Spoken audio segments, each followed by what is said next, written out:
Welcome to my channel. I skip all R18 content to follow YouTube's guidelines and avoid getting a strike. If you're looking for an amazing novel, visit my Patreon page. Your support will help turn this story into an exciting audiobook. Join me on this journey. Chapter 41. Chapter 41, Black Widow, September 27, 2007. Mexico City, Mexico. Third person, POV. As she walked through Alameda Central Park, Natasha Romanoff surveyed her surroundings, looking for anything out of the ordinary. Insert image of Natasha Romanoff / Black Widow here. But she couldn't find it, though that didn't mean it wasn't there, which is why Natasha was certainly not dropping her guard. In fact, she never did when engaging in a mission, because it's what kept her alive to take another one. After walking a bit more, Natasha found the location where she had been instructed to meet her client for this job. A park bench. One that was off the main paths, but still close enough to them for people passing by to see its location. The park bench was also surrounded by trees on all sides, which would make it almost impossible for a sniper to take out anyone seated on it. Seeing this setup, Natasha had to give a hand to her upcoming client.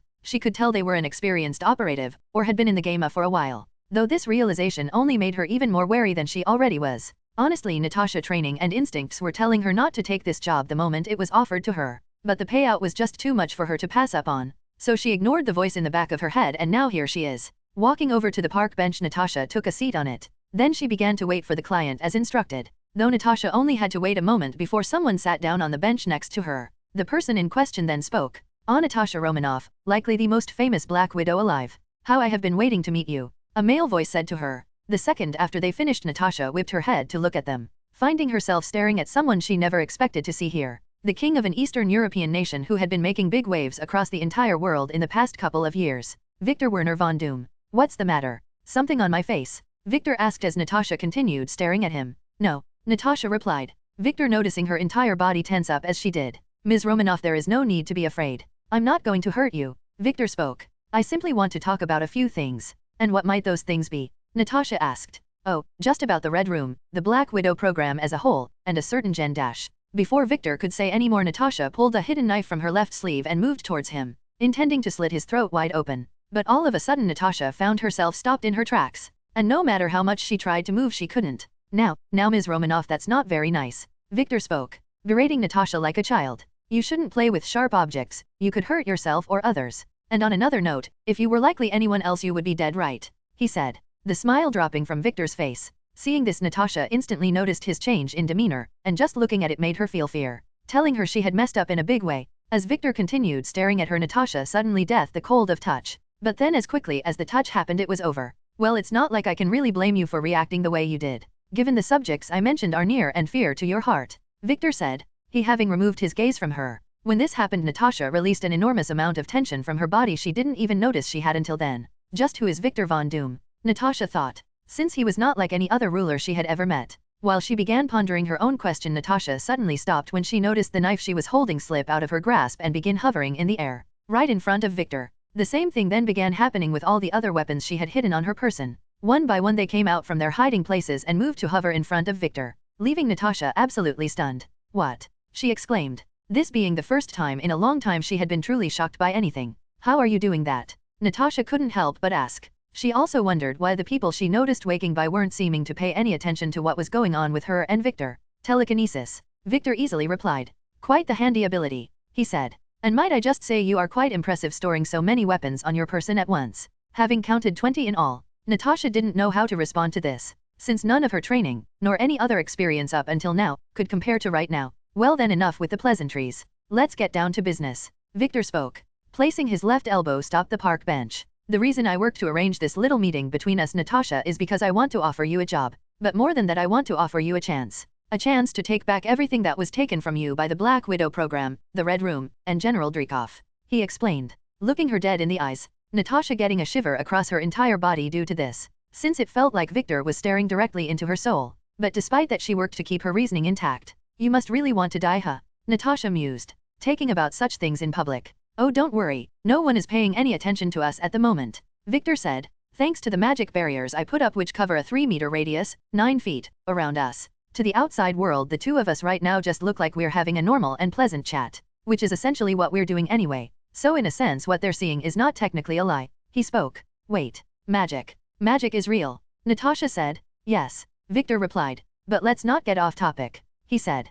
Now as I was saying, if you come and work for me I'll not only help you destroy the Red Room, but let you have your fill of vengeance against Dreykov, restore your ability to someday become a mother, and help you rescue your fellow widows, including your sister, Yelena. Don't you dare say her name, Natasha shouted. But Victor ignored it, given what he knew thanks to his meta-knowledge, so he waited for Natasha to calm down. Then once she did he resumed speaking. So, what do you think of my offer? Victor asked. I think it's bullshit, Natasha sharply replied. And even if it isn't, why are you offering it to me? Seeing as how you already know so much, you definitely know the things I've done. I've got so much blood on my hands. So why me, huh? Why me? Tell me why, she shouted. Natasha not even noticing she was beginning to cry, but even when she could, since she was still frozen in place, courtesy of Victor telekinesis, she couldn't even wipe away her tears. So instead she was stuck there crying. Until suddenly Natasha felt herself able to move again. Wipe your tears, Victor said, handing her a handkerchief he had taken out of his pocket. Looking at it then looking at Victor, Natasha thought about it for a moment before making her decision. Gently she reached out and took the handkerchief, and then began using it to wipe away her tears.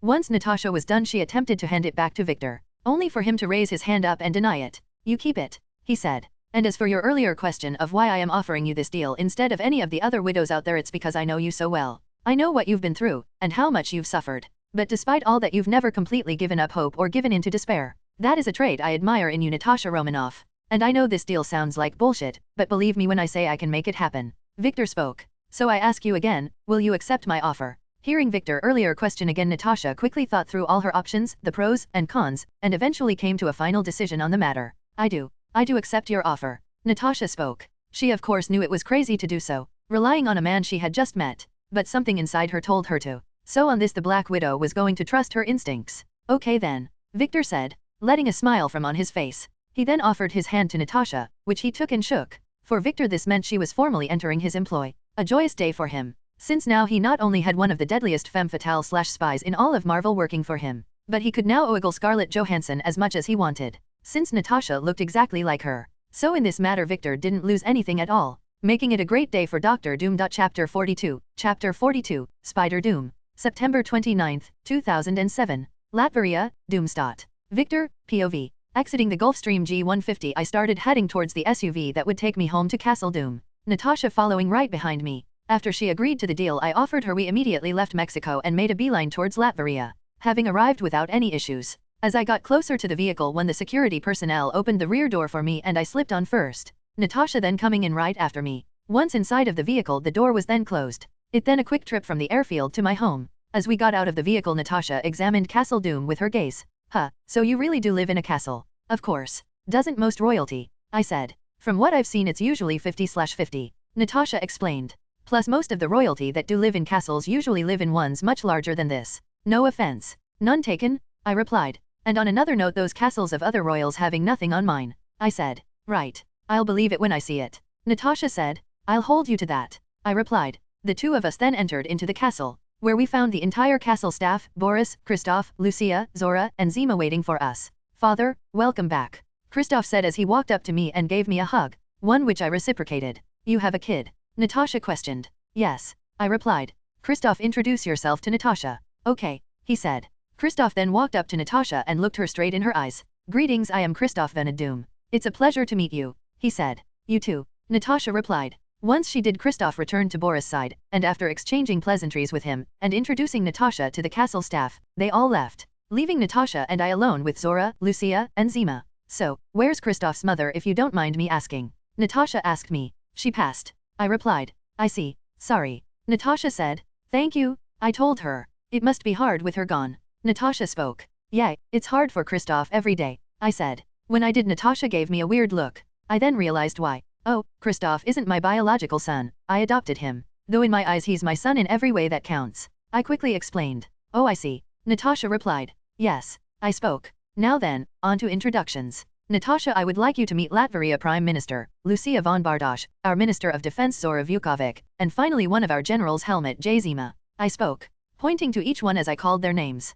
Once I finished, they and Natasha exchanged brief greetings. After they did, I had Zima take charge of Natasha, Lucia, Zora, and I then split up with them. While we walked, Zora spoke up. My king, is it wise to give Romanoff such freedom of movement? It's fine, Zora, I replied. She accepted my deal because she wants to change from what she was made into. Besides, who do you think you're talking to? Because I'm not foolish enough to trust Black Widow just like that. Right now I have her under surveillance, and if she makes one move I don't like, then, Well, let's just hope she doesn't. My point is Zora knows how cautious I am, yet she still asked me such a question. That's not like her at all. So to see what the issue was, I scanned her surface thoughts and emotions, finding something I didn't expect. Jealousy. Zora was jealous of Natasha. She's also a little jealous of Sable, but mostly she's jealous of Lucia. Not only because I have given her powers but also because she alone is getting a dose of my vitamin D, which Zora has never gotten. Well, seems I'll have to rectify that. Especially if she's gotten this jealous. Though I must admit it's kind of cute. Yes, you're right. Forgive me, my king. I just wanted some reassurance,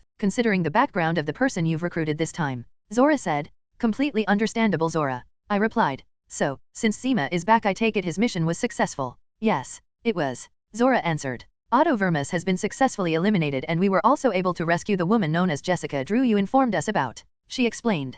Good, I said. Also keep her as she currently is until I can attend to her. I ordered the two of them. Jessica's current situation being her in a medically induced coma, which she will stay in until I can get around to her and remove all the brainwashing Hydra began putting in her head to make her loyal to them. So I can then implant my own information and make her loyal to me and Latveria, since her talents would be wasted by Hydra and by extension S.H.I.E.L.D. Yes, my king. Both Zora and Lucia immediately replied. After they did so, we walked the rest of our way to our destination in a comfortable silence, which was the state-of-the-art medical lab I had built in one of the castle sub-basement catacombs. Entering, we found Sarah and Maya waiting for us. Ladies, I said to them. Good to see you both. The same to you, King Victor. Dr. Kinney replied. Yes, the same. Dr. Hansen added. How have you both been? Everything going well? I asked them. Everything is fine. Maya said. Yes, everything is well. Sarah spoke. And Laura is truly enjoying school. Same goes for Riri. Maya spoke. Well, I'm glad to hear that. Truly I am. Now, then, let's get this show on the road, I said.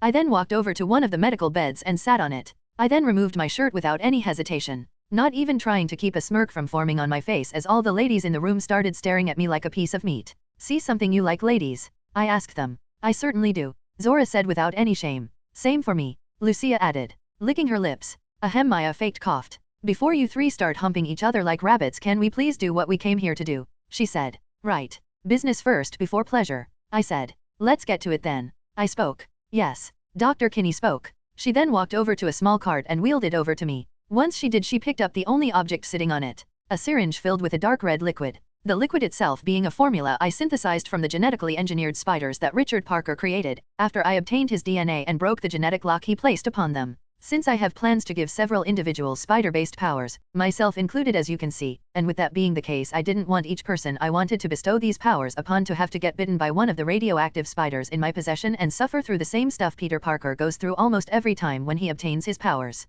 A serum is much simpler, so I made one, me about to be its first human test subject, which is why both Dr. Kinney and Dr. Hansen are present right now. Since even though I have run dozens of simulations and calculations about how the spider serum will interact with my already enhanced physiology, I truly don't know what will happen. Which is why I have two of the best medical professionals I know, who also have experience in dealing with enhanced individuals, here in front of me, just in case shit hits the fan. Stepping up to me, Dr. Kinney found a vein on my arm. Once she did, she injected the spider serum into me, then stepped back. After she did so, we waited for the serum to take effect, which it did seconds after Sarah injected me with it. Feeling dry mouth, and my internal temperature start to rise, I lied down on the table, Maya and Sarah moving closer to monitor my condition, which stayed exactly the same for 5 minutes before I felt myself return to normal. Once I did, I jumped to my feet, then slipped my shirt back on. So, did it work? Maya asked. In response to her question, I leapt straight up, managing to reach the ceiling, touch it with both my hands, and then simply hung in the air as my hands basically stayed glued to it.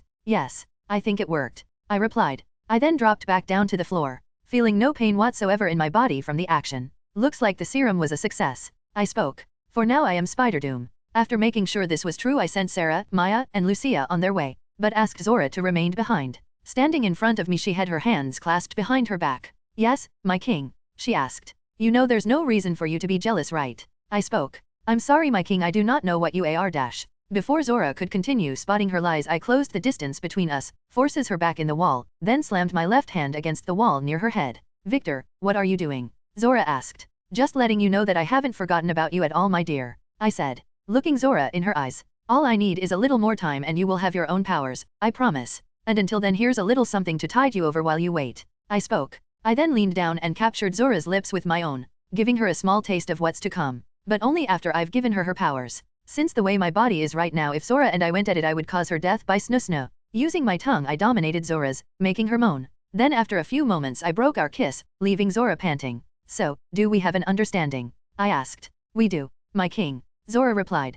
And thank you for the gift just now. Well, it's only a taste of what's to come, I replied. I then gave her ass cheeks a little squeeze. Zora entire body shuddering in response, telling me my business with her was concluded. So upon seeing this I opened the door and the two of us went out separate ways, me heading straight for the dungeons. Arriving I headed straight for a cell, where I found two Doombots safeguarding a stunningly beautiful woman lying on a medical bed, hooked up to N4, as well as machines that were monitoring her vitals. The woman in question being none other than Jessica Drew/Spider-Woman. Insert image of Jessica Drew/Spider-Woman here. Just looking at her I couldn't help but feel the flag in my pants start to rise a bit. Damn, why do all women in comic book universes have to be so hot? I thought to myself, while also quickly squashing my lustful urges. Since it's like I said earlier, business before pleasure. Seeing me the two Doombots opened up the cell. Once they did I stepped inside. Then I got straight to work turning Jessica Drew into a loyal follower of Latveria, but more importantly Victor Von Doom, also known as me. Chapter 43, Finalized Harem. Hey readers. So I'm posting a new chapter today, but before I do I wanted to give you all my final and last revision for the harem for this FIC. I thought long and hard about this and now I'm sure. Here are Doom's queens. Susan Storm/Invisible Woman. Lucia von Bardosh. Selene Gallio. Medusa, Queen of the Inhumans for the Uncultured Ones. Natasha Romanoff. Zora Vukovic/Victorious, she isn't going to kook Doom like in the comics, that's for sure. Jessica Drew/Spider-Woman, one in my FIC is the comic book version naturally. Kalsai Naramani/Deathbird, member of the Shi'ar royal family. Chapter 44, Chapter 43, Valentine's Day Surprise. February 14, 2008. As the chemical synthesizer in front of me finished running its course I stood up from my seat and walked over to it. I then collected the vials I had placed inside of it earlier, each one of them filled with a pure golden liquid. The liquid being my latest personally created serum, which name is the Ambrosia Serum. A serum I created combing the data and other research material from Extremis, the Super Soldier Serum, and GR27, which if my calculations are correct, and I know they are, will give anyone who takes it increased vitality and stamina, extend their lifespan by at least 3 times its natural length, cure any diseases they may have, genetic or otherwise, and make them immune to toxins, poisons, etc. Though it won't give anyone superpowers. Oh no, I am not that irresponsible. No, this serum is for ordinary people, namely the citizens of my country for now, and in the future my entire domain, which will be the entire world. But again for now, just my citizens and especially those closest to me, like Boris, since the man is already 69 and I don't intend to lose him after just getting him back in my life. Taking the vials I placed them on a vial rack. I then placed them in the room's laboratory freezer before exiting it, stepping into the main area of my newly built personal lab. Image here, one which is housed inside of a pocket dimension I created myself near the end of last year. Since that is the time I decided to pull my new lab, because with the kind of ideas and plans I have rolling around in my head I needed a bigger, and even more secure, space to work and bring those ideas and plans to fruition and reality. So boss man, looks like the Ambrosia Serum can be crossed off the to-do list. That voice being another one of the ideas I wanted to bring to fruition and make a reality. Well, not the voice itself, but the being it belongs to. My personally created artificial intelligence, who is my assistant/friend. His name being Brainiac. Yes, Brainiac. Though unlike the being he is named after, which I can do since DC Comics doesn't exist in this universe, he is not a homicidal AI whose goal is to wipe out all life in the universe. Wait, scratch that. He is homicidal, but only to my enemies, for he is completely loyal to me. I made sure of it during his creation process, since I did not want to deal with a Skynet or Ultron situation. And I know, it's dangerous to create an AI, but I don't really care since I wanted one. Not to mention all the best characters in fiction generally have an AI/robotic companion. Master Chief had Cortana in Halo, in Mass Effect Shepard has EDI, in Star Wars the Skywalker family has R2-D2 and C-3PO, Tony Stark has Jarvis, and my boy Ravan has HK-47. Even that walking disaster Richards created Herbie for the F4. So yeah, no regrets on creating Brainiac, who I made to sound exactly like Machine Head from the Invin cartoon, which sadly also doesn't exist here. Oh well, have to today the good with the bad. That is can Brainiac, that is can. I replied, walking to my main office and taking a seat behind my desk. I then leaned back in it. Now then, give me an update on your progress. I told him.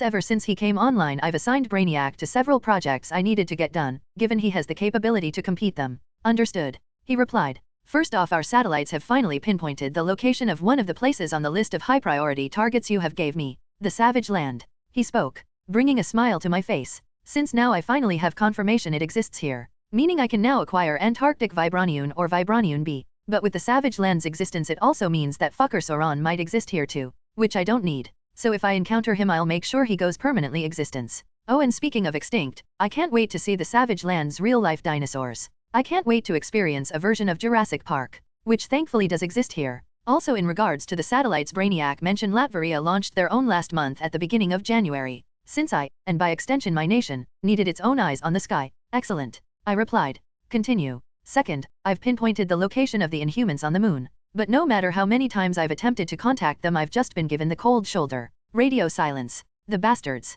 Brainiac spat. Now, Brainiac, there's no need for that. Perhaps the Inhumans aren't responding to your signals simply because they can't. I said. Though I'm sure you've activated the security protocols in case that's not what's going. Because I am not yet prepared to deal with the Inhumans in a head-on confrontation right now. Especially if they are more in line with their comic book versions than their MCU versions. Black Bolt and Maximus likely to be the most troublesome if that is indeed the case. No, I need more time before I am ready to fight them. Which of course I don't wish to do, but with what I have planned I'm not holding out hope violence can be avoided. Since there can only be one king of Earth and the Oldal system, and that man is I Doom. Of course boss, who do you think I am? C-3PO. Brainiac retorted. Me having shown in Star Wars. The two of us shared a laugh. We then focused back on the business at hand. Next up on the agenda, I've managed to track down Eric Stevens, along with Dr. Tony Ho, and even Lorna Dane. Brainiac revealed. Good. I said like Pal Patton. Keep monitoring them for now, and alert me to any sudden changes in their movements. Yes sir. Brainiac replied. Once he did, the two of us discussed a few more things before we ended our conversation.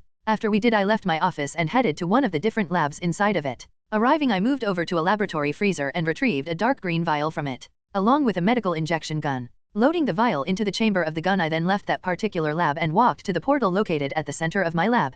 Coming to a stop in front of it, magic runes began glowing along the portal before it activated. Once it did, I walked through, arriving in what used to be my lab inside of the Castle Doom, where another portal machine was sitting, guarded by several Doombots. Since it is the entrance to my personal lab, though even if someone did defeat all the Doombots protecting the portal machine, they wouldn't be able to activate it, since the machine won't activate unless a person enters their unique magical signature into its systems. So simply put, unless one knows both science and magic on my level, or I allow them access, they are not getting into my lab. Save for Brainiac, since that's where his servers are stored. But since he would never betray me, things are all good. The Doombots in the room took notice of me for a second before returning to their guard duties. As they did, I exited the room I was in and headed out to one of Castle Medical Lab, where Zora was waiting for me. Zora, glad to see you, I said. Oh, and happy Valentine's Day, I told her. Thank you, Victor, she replied. So, what is the reason you asked me to meet you here? She asked. To keep the promise I made to you a few months ago, I said, holding up the medical injection gun for her to see. Today is the day you get your powers,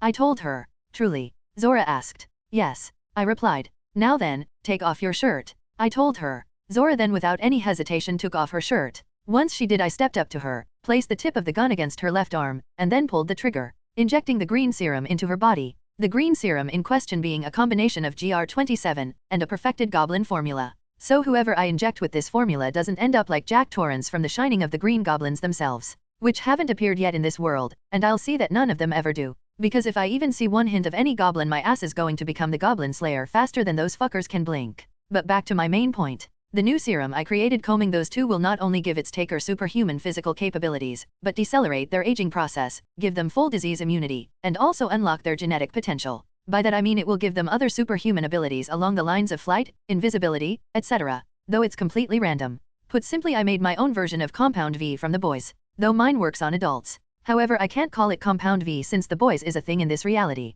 Thankfully, as the serum vial emptied, I took a few steps back from Zora, ready to jump in should anything crazy happen. So, how do you feel? I asked her. Good, she replied, clenching and unclenching her hands. Stronger, faster, bet wow, Zora suddenly exclaimed. But I can't blame her, since she just started levitating into the air. So, self-propelled flight, huh? I thought. Victor, I'm flying? Zora said. Yes, I can see that, I replied. Haha, this is amazing, Zora said, a happy smile on her face as she did several loops in the air. She continued doing so for a while before landing back on the ground, where Zora's hands started sparking with electrical energy, along with her eyes. Zora, I spoke. I'm good, Victor. So good, Zora said, a grin on her face as she worked to control her electrical-based powers. Seeing this, I couldn't but put a wry smile on my face, since my first test of my personal version of Compound V turned Zora into a version of Stormfront. But you know, without being a Nazi. So that's just fine with me. Once Zora calmed down again, we did a few medical tests, and I got a sample of he blood to study,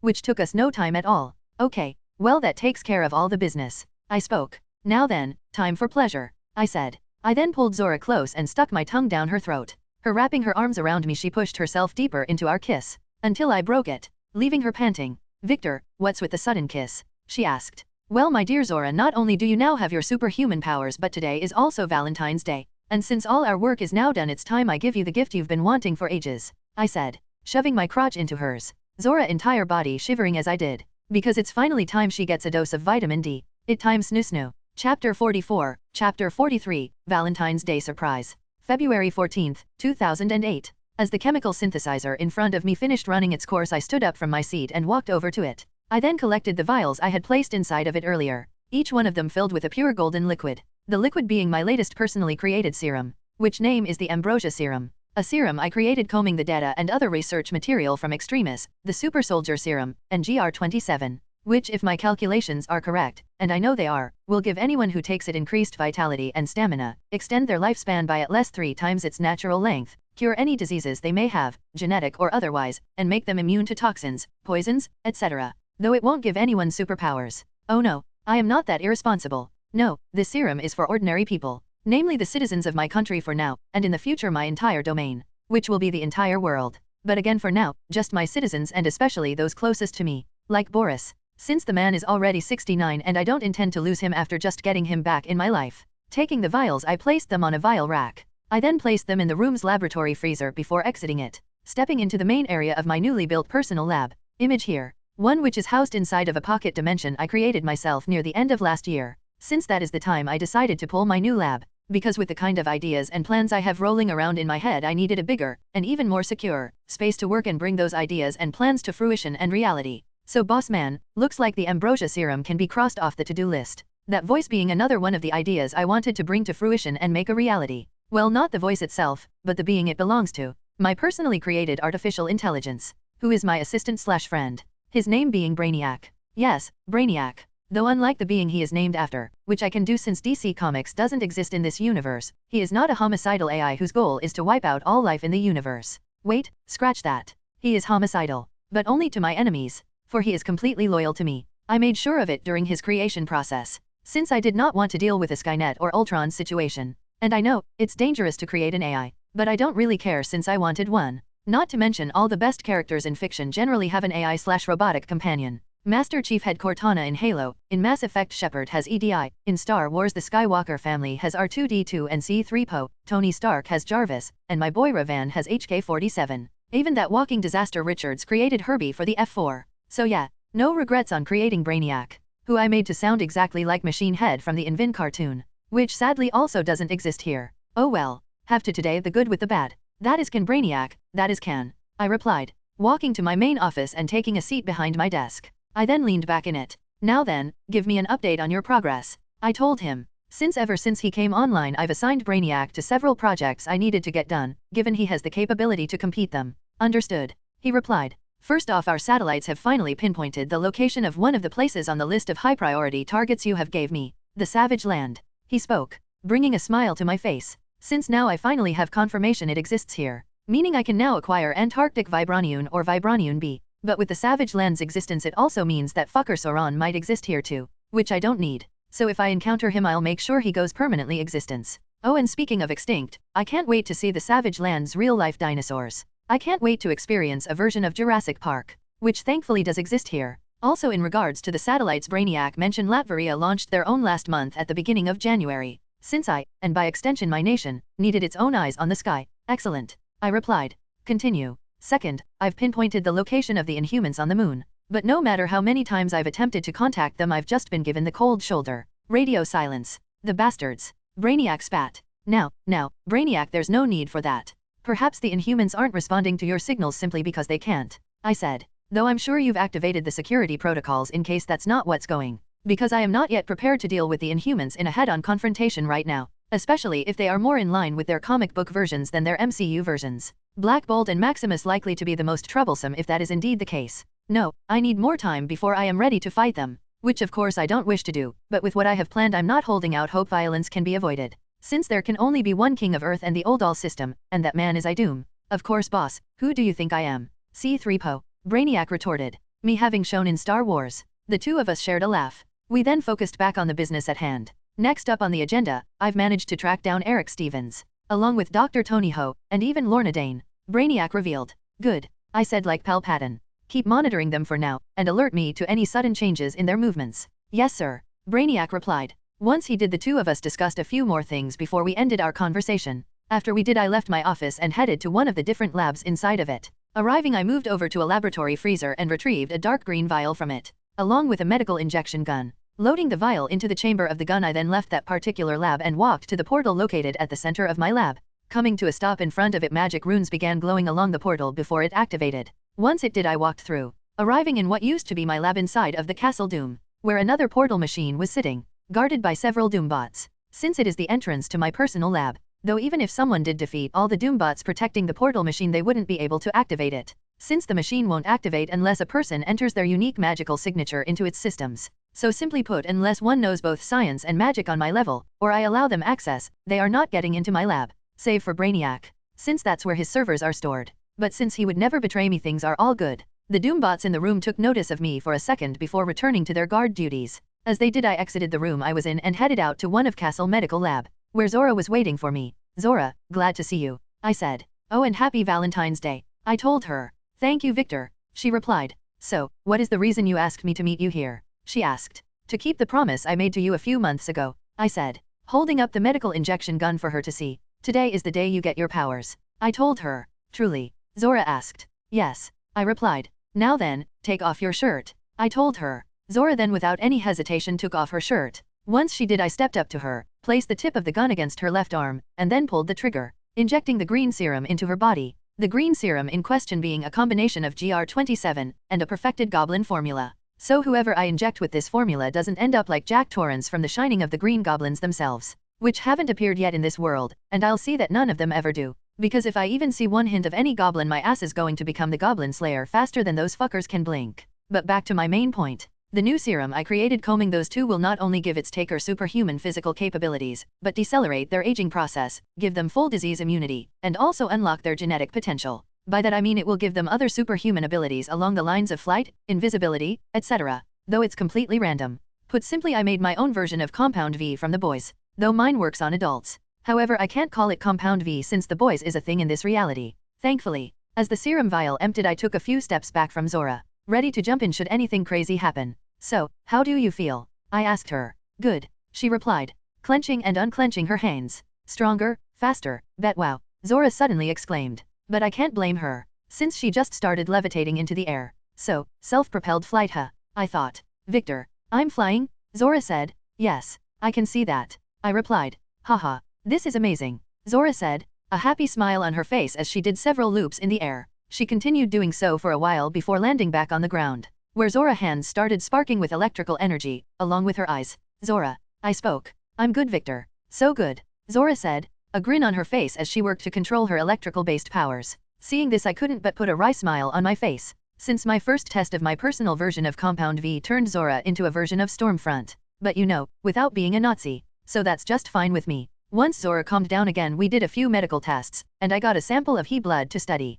which took us no time at all. Okay, well that takes care of all the business, I spoke. Now then, time for pleasure, I said. I then pulled Zora close and stuck my tongue down her throat. Her wrapping her arms around me, she pushed herself deeper into our kiss, until I broke it, leaving her panting. Victor, what's with the sudden kiss? She asked. Well, my dear Zora, not only do you now have your superhuman powers, but today is also Valentine's Day. And since all our work is now done, it's time I give you the gift you've been wanting for ages, I said, shoving my crotch into hers. Zora's entire body shivering as I did, because it's finally time she gets a dose of vitamin D. It time snoo snoo. Chapter 46, Chapter 45, New York 3, back once again. Slurp slurp slurp.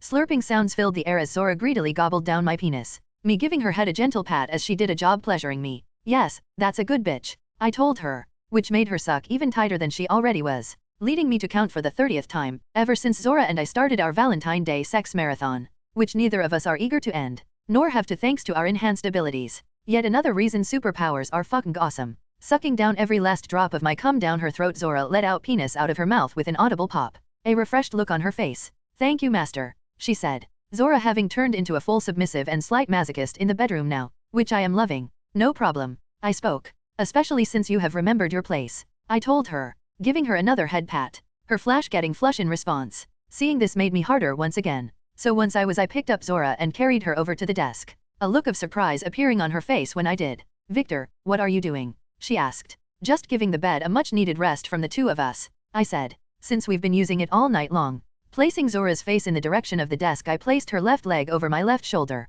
I then lined up my penis with her pussy and rememed it right inside, Zora coming instantly, which I paid no mind to as I began pounding her beautiful body. Gah, that is until I heard a scream, which caused me to stop moving. Once I did, I looked in the direction the scream came from, Zora following suit. The two of us soon finding ourselves staring at none other than Jessica Drew, who is now my personal assistant/bodyguard, even though I don't truly need one. But Zora, Lucia, and pretty much all my closest advisors suggested I get one, so I could have someone watching my back at all times. So after listening to them, and thinking about myself, I agreed the proposal, selecting Jessica to fill the position, seeing as how she had nothing else to do. Plus I know she will never betray Latveria or me considering what I did to her mind. So yeah, she was the perfect choice. Plus she's great eye candy, and it truly never hurts to have that around. Silence filled my room as Jessica continued staring at Zora and I, the two of us staring right back at her, watching as the woman stuttered, trying to find words to speak but none coming out. I also couldn't help but notice she kept glancing at my crotch, and I sensed thoughts of arousal beginning to fill her head. When I did, I smirked. Why, Jessica, see something you like? Yes? I mean no? I mean, ha. She quickly spoke, her face going bright red. Victor. Zora said. Okay, no teasing right now. I got it. I said. Now seriously, Jessica, what is the reason you barged into my room and disturbed Zora and I? Is there an emergency? Sort of. She replied. The briefing you scheduled for today is about to start and you and Minister Vukovic aren't there. Jessica replied. What are you talking about, Jessica? I asked her. The briefing isn't scheduled until the morning of the 16th. I said. But today is the 15th. My king, today is the 16th. Jessica spoke. When she did, I looked at her for a few more seconds before Zora and I then shared a curious look. Both of us definitely wondering if we really had been fucking for a day and a half without even realizing it. Well, there's one way to find out. Brainiac, is today truly February 16th? I asked him. Since although his servers are located in my pocket dimension lab, he's connected to the outside world, especially in Latveria and all throughout Castle Doom. It sure is, Victor. Brainiac immediately replied. Boy, you and Minister Vukovic sure have been going at it. He spoke. I see. Thank you, I replied. No problem, he said. Once he did, I turned my attention back to Jessica. Well, thank you for coming to get us, Jessica. Now then, if you'll excuse us, Minister Vukovic and I have to prepare for the briefing, I said, slipping out of Zora. Jessica gaze immediately going to my penis. Yeah, she definitely wants some vitamin D. Opening the doors to find conference room we were using for the briefing, I entered it. Jessica and Zora trailing behind me. After Jessica came and informed us of the situation, Zora and I really did get ready. Now here we are. As the doors to the room closed behind us, Zora and I took our seat at the circular table in the middle of it, Jessica taking up a standing position behind me, where everyone else who was a part of this meeting was already seated and waiting. Those people being Lucia, Boris, Torvald, Zima, Dens, who is now a general in the Latverian army, and finally the head of our nation's newest intelligence/assassination organization, which is known as Irenes, Natasha Romanoff. Natasha now fully invested with me and mine, seeing as how I kept all my promises to her. We helped her save her fellow widows, including her sister Yelena, all of whom are now citizens of Latveria, most of whom are now serving in Irenes, and those that aren't have been set up nicely within my country border. She was able to get her revenge against Dreykov, who was put through hell on earth before being sent to actual hell. I restored her and her fellow widows' ability to have children biologically, not to mention for Natasha and all those within Irenes I made into EVOs, bestowing them all spider powers. Using the serum I created from the second spider I acquired from Oscorp a few years ago. A/N, Doom got 2 spiders from Oscorp. Refer back to chapter 21, which ended up giving Natasha and her sisters the powers of Miles Morales, my favorite spider person in all of Marvel. So yeah, everything is good. Okay, now that we're all here, let's start the briefing, I spoke. Before that, I would like to know what took you two so long to get here, Torvald asked. Zora and I were having a very intimate moment in my bedroom. I spoke without shame, one which I will not share the details of, since I am not a man who kisses and tells. Now then, any more questions? Oh, and before I forget, yesterday I turned Zora into an EVO. Really, what are your powers? Natasha asked.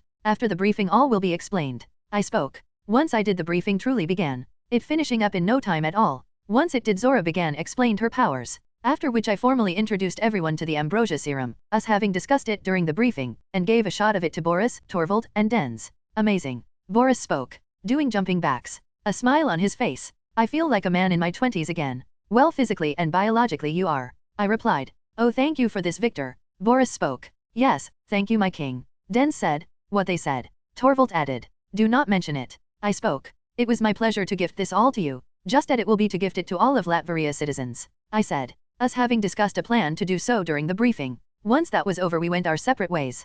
getting the day off to a great start. February 20th, 2008. New York City. Looking at Jessica, I couldn't help but lightly chuckle as she looked out her window with a super curious expression on her face, exactly like a child would. Then again, considering how she spent basically her entire childhood and formative years locked away in a variant of a medically induced coma, I can understand her wonderment. Especially since this is her first time seeing New York City in person. The place had the exact same effect on me when I visited it the first time in my previous life. Actually, it still has a little bit of that affect on me. Now as to why Jessica and I are in New York, it's so I can handle some business. As the SUV we were in came to a stop, I got out, Jessica doing the same, while the rest of my security detail set up a perimeter around us. As this happened, Susan and Johnny walked out of the building we had stopped in front of, which is Fine Baxter Building. Since some of the business I have to take care of on this trip involves the F4. Putting a smile on my face, I walked up to Susan and Johnny, Jessica right behind me, who Johnny practically started drooling over the moment he laid eyes on her, while I sensed a spike of jealousy from Susan, making me grin internally,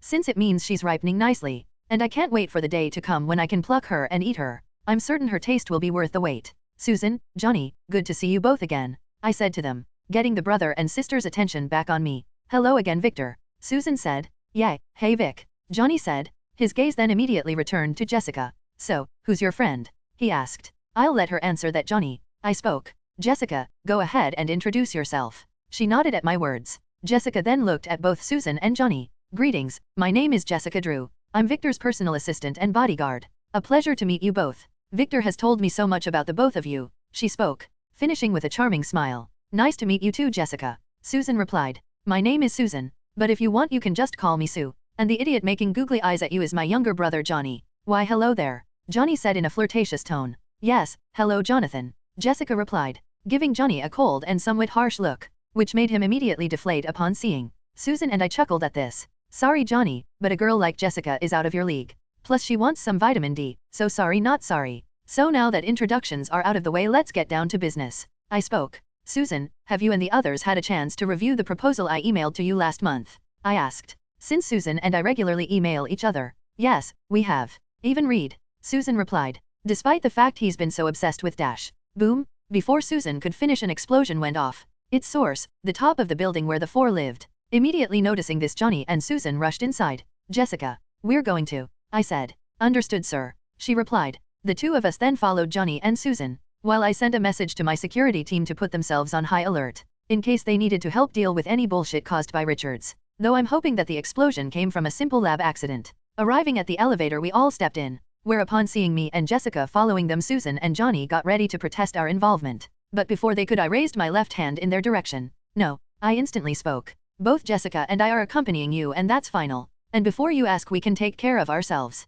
Trust me. With that, any protests Johnny and Susan were going to make died in their throats. So with that, the four of us quickly rode the elevator up to the Four's residence and then headed straight for Reed's lab, where upon arriving we found him and Ben on the ground, in front of a portal gate, where an army of Belurians was filing out of, being led by none other than one of the worst tyrants of the Marvel Universe, and one of the top dogs of the negative zone, Blastaar. Image here. Fucking Richards, Chapter 47, Chapter 46, Beating Back Blastaar. Third person, POV. To say Victor was angry seeing Blastaar lead his Belurian army out of the portal in front of him, which he knew was definitely connected to the negative zone, was an understatement. He was fucking livid, considering he was now face to face with a being classified as a universal threat, having had no preparation time at all in order to face him and his followers. That's not even mentioning the fact Victor was sure this was all Reed's doing. Honestly, the only silver lining he can see at the moment is that neither Blastaar nor his followers have managed to make it outside of Reed's lab yet, meaning they can be sent back to the negative zone through the portal before they cause any lasting damage, which Victor is going to make sure of.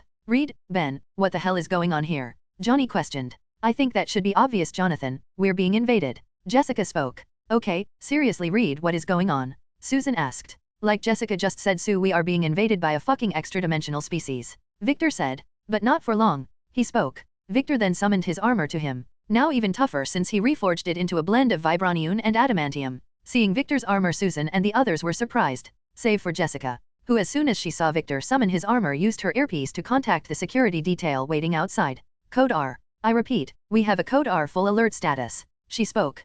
Code R referring to a Code Richards situation, which Victor came up with himself, since he knew one would definitely occur before he could end Reed's existence. Understood. One of the security detail replied. Do you require assistance, ma'am? Not at the moment, Jessica replied. Copy that. The security detail agent replied. Once he did, Jessica cut off communications and quickly stripped out of her clothes, revealing the combat suit Victor had made and given her for situations just like the current ones they've found themselves in. The suit itself being composed of a vibranium/adamantium microweave mesh. The design itself Victor based off the red and black spider suit Jessica wore in the comics. Image here. In no time at all Jessica was ready for battle. Victor, that armor is dash. Shut the fuck up Reed, Victor shouted, interrupting Richards. Look at the goddamn situation we're in, he exclaimed. Now all of you listen up. Susan, create a barrier around the lab, so that none of those humanoid creatures can escape it. Johnny, protect Susan. Everyone else, push them back through the portal they're coming out of, Victor ordered. As he did Blastaar began chuckling. Foolish inferior beings. Do you truly believe you can stand against the might of Blastaar and his LE dash? Raising his hands in the direction of the Bellurians, Victor fired off kinetic force blasts, pushing them back and interrupting Blastaar villain monologue, which Victor wasn't even paying attention to in the first place. Seeing some of his soldiers pushed back, Blastaar got an angry expression on his face. Warriors, destroy them, he exclaimed. This snapped the Fantastic Four out of their stupor. Once this happened, Susan threw up a barrier around the entire interior of the lab. Let's go with Victor's plan, she spoke. What Susie said, Ben agreed. He then jumped to his feet and punched a nearby Bellurian back, before slamming that same fist into his other hand. It's clobbering time, he exclaimed. Flame on, Johnny exclaimed, his entire form becoming engulfed in flames. He then took to the air and began hurling fireballs at the Bellurians. Meanwhile Reed began stretching like a snake, joining the battle as well. Jessica doing the same. Her hands sparking with electrical bioelectricity, she ran up to the nearest Bellurian and gave it a left uppercut, sending it off its feet and back in the direction of the portal gate. Moving on to the next target, Jessica delivered a 2-feet, spear-like kick to the chest of another Bellurian,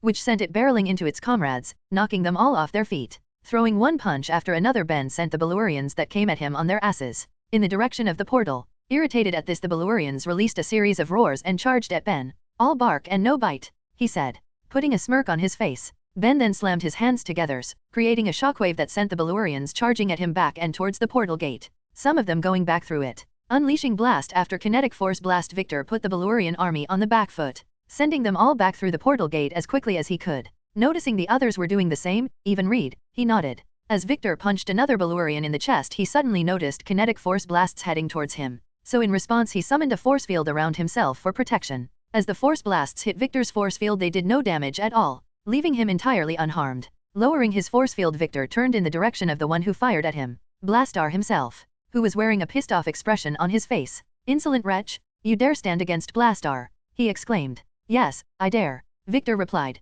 He then rushed at Blastaar and delivered a kick to his chest, making the tyrant skid back, but only a little. Soon Blastaar stopped and then fired more kinetic force blasts in Victor's direction, which he deflected by generating a force field around himself. When the blast stopped once again, Victor rushed forward, his hands coated in electrical energy, and delivered punches to Blastaar, the added electricity in the punches making him cry out in pain. But that only lasted for a moment before Blastaar attempted to kick Victor in the stomach. Keyword attempted, since before Blastaar could make contact with his kick, Victor jumped back. He then summoned forth a magic circle and blasted Blastaar with a pure magical beam, sending him flying back towards the portal gate, where all remaining Bellurians inside of the lab were located, the rest having been sent back through the portal by Susan and the others. Though as Victor looked in that direction, he saw more Bellurians attempting to use the portal gate on their side, telling him he had to end the battle here and now. So with that on his mind, Victor generated a massive amount of electricity on his hands and flung in the direction of Blastaar and his Bellurians, making them all cry out in pain. Susan, push them back through the portal, Victor told her. Right, Susan replied. She then dropped the force field she was using to protect the interior of the lab and then created a large bubble around Blastaar, his soldiers, and the portal gate, which she then began to shrink rapidly, forcing Blastaar and his soldiers back through the portal, until none remained. Upon seeing this, Victor nodded. He then used his technopathy to shut down all systems in Reed's lab, which in turn cut off the power supply to the portal gate, shutting it down, marking the end of the battle. It is done, Victor said, breathing a sigh of relief, since that could have turned out much worse. Though on the flip side, now Blastaar has knowledge of Earth and this universe, which was not good in Victor's book, especially since he was now back in the negative zone where Annihilus could potentially learn of their universe, who is by far worse than Blastaar. Just thinking of that winged bug-eyed conqueror makes Victor recall the Annihilation events from the Marvel comics in his previous life, where Annihilus led his forces from the negative zone into this reality and ravaged almost entirely the known galaxy. Well, Victor is certainly not going to let that happen here. Seems I need to accelerate my plans even further now, Victor thought. But first things first. Turning to Reed, Victor walked up to him. Then seeing Richards was about to speak, Victor raised up his left hand. Don't say a word, Reed, Victor said in a cold voice, which thankfully kept Reed from opening his mouth. Good, Victor said. Now then tell me, how did that Blastaar and his people bypass your portal and enter your lab? Oh, because I invited them. Reed easily replied. I see. Victor said. Yes. But you have to understand, Victor, it was simply an opportunity one couldn't pass up. I mean, to study life born in a universe composed entirely of a dash. Before Reed could continue speaking, Victor, without any hesitation, backhanded him using his left hand, sending the so-called Mr. Fantastic crashing into a nearby wall, giving Victor quite the cathartic release. Chapter 48, Chapter 47, Dressing Down. Victor, POV. Ignoring the stunned looks on everyone's faces, except for Jessica, even Reed's, as he picked himself up off the ground from where he landed after I hit him, I savored the absolute bliss I was feeling at the moment, from having just slapped Reed. Man, that felt even better than I was expecting. I wish I could do it again. No, scratch that, I wish I could put my hand through Reed's chest and rip his heart out and crush it in my hands.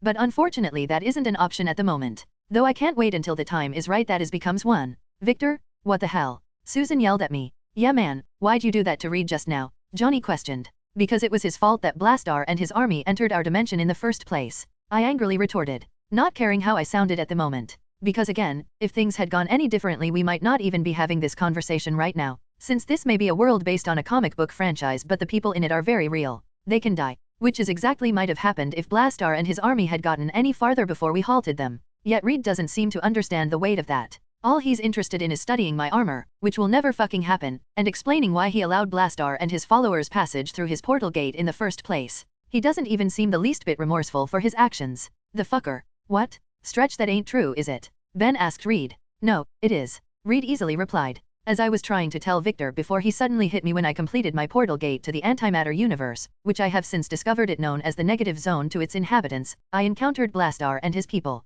which are known as Belurians by the way. After this happened we began chatting and they told me so much about the negative zone but never asked for anything in return, except to explore our universe themselves. So I decided to grant them their request. He explained. Though I had no idea they would turn out to be so hostile. Truly. Then you should have investigated them more. I spoke. Or at least installed defenses around the portal gate. I spoke. Since because of your carelessness, Reed, we had to fend off a fucking extra-dimensional invasion. Like I said, I'm sorry for that. But the opportunity was just too great to pass up. Reed spoke. Sounding like a broken record. Reed. Susan shouted. Not cool, Reed. Johnny added. Stretch, you messed up big this time. Ben spoke. Like I said, I'm so dash. Sorry doesn't fix anything, Reed. Susan interrupted. A pissed off look on her face. Victor is right, what you did is reckless. Not to mention you didn't even tell any of us about Blastaar and his people. Why, Reed? They asked me not to. They said they wanted to meet you all the day they crossed over into our world. Reed explained. Finally beginning to look dejected. Good. So they knew about us but we didn't know about them. Ben said. Right. Reed said. Now finally looking sad. Excellent. He's finally getting what he deserves. Reed. That's wrong on so many levels, brother. Johnny said. Yes, I understand. Reed said. Do you, Reed, truly? I asked him. I do. Reed said. Though I'm pretty sure he doesn't. But that's exactly the way I want it. Since it ties into my plans to rid the world of him. All right then. I spoke. I think Reed understands, guys. Now then, about our business. I said. Once I did so everyone decided to move on. But now the seeds of Richard's reckless and less than remorseful personality have been implanted within the rest of the four. Meaning now it's only a matter of time before I can execute the bastard. Oh, what a glorious day that will be. Anyway, heading into the living room we got ready to discuss business. But before we did I sent my armor away, and Jessica redressed in her clothing. Not saying to Reed about her battle uniform no matter when he asked. Since I will not give him any insight into my technology. That's a recipe for disaster. After we got settled I began discussing my business with the four. Which was settled in no time at all. Once it was we bid them farewell and Jessica and I left their home. Returning to the security detail. Who Jessica had not only put on alert using code R during the start of the battle, but also instructed to stand down when it was over. What a good assistant she is. Getting into our SUV, the Latvarian motorcade started moving. As it did I activated my earpiece comm and contacted Brainiac. Brainiac, is it done? I asked him. Yes Victor, it is. I am now inside all of the Fantastic Four systems. He answered me. Since I just didn't stop by the Baxter building to handle business with the F4 today, I also did so I could insert a way for Brainiac to access their systems. Considering Reed keeps them on an air-gapped network. Meaning there is no way to access them externally. At least that proves he has some sort of sense. But back on topic. The reason I did this is so I could keep an eye on the four. Namely the shit Reed Richards is working on. To make sure he doesn't destroy the entire fucking planet or universe. Excellent. I replied to Brainiac. I then disconnected our call before getting comfortable in my seat and worked to take a nap. Since after dealing with Richards I needed it. Well, I don't actually need it considering my body no longer needs sleep, food, or even air to function given how much I've enhanced it, but you get the idea. So soon I was off to Dreamland. February 24th, 2008. Typing away on a holographic screen in front of me, I stopped when I heard a knock on my office door. The one at the Latvarian embassy, since Jessica and I are still in New York. Yes, who is it? I asked. Jessica, sir. Here with your 10 o'clock appointment. Jessica spoke from the other side of my office doors. Understood.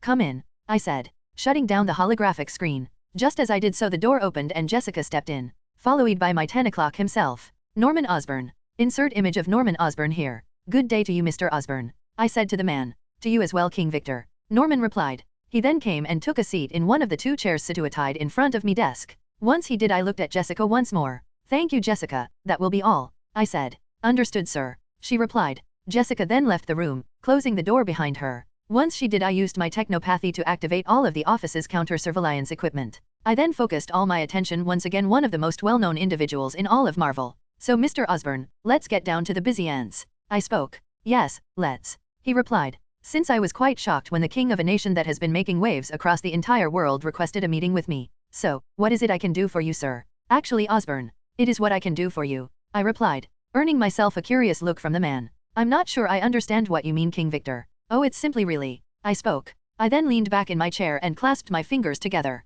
I can help you save your wife and son from the disease that is slowly killing them both, I revealed. Since Norman's wife is still alive at the moment. Oh, and speaking of Norman, although he looks like William Dafoe, his background is that of Norman Osborn from the Insomniac Spider-Man games, which suits my needs exactly. Hearing my words, Norman was surprised for a moment, then he put a hard expression on his face. What do you know? He asked. More than you could ever imagine, Mr. Osborn, I replied. But in regards to you, everything I need to, I said. Ready to start the real meeting with the real Norman Osborn. Chapter 49, Chapter 48, Cabal is born. Third person, POV. A silence and tension filling the air of the office. Norman and Victor stared at each other. That is until Victor decided to break it. Before we begin, can I offer you a refreshment? Some water perhaps? He asked. I know long conversations can make people quite thirsty, and I wouldn't want our talk to be interrupted by you getting a dry throat. No, Norman replied. And don't patronize me. Now tell me, how do you know about the disease affecting my wife and son? Simple, I hacked into your personal files and also examined your family's medical records.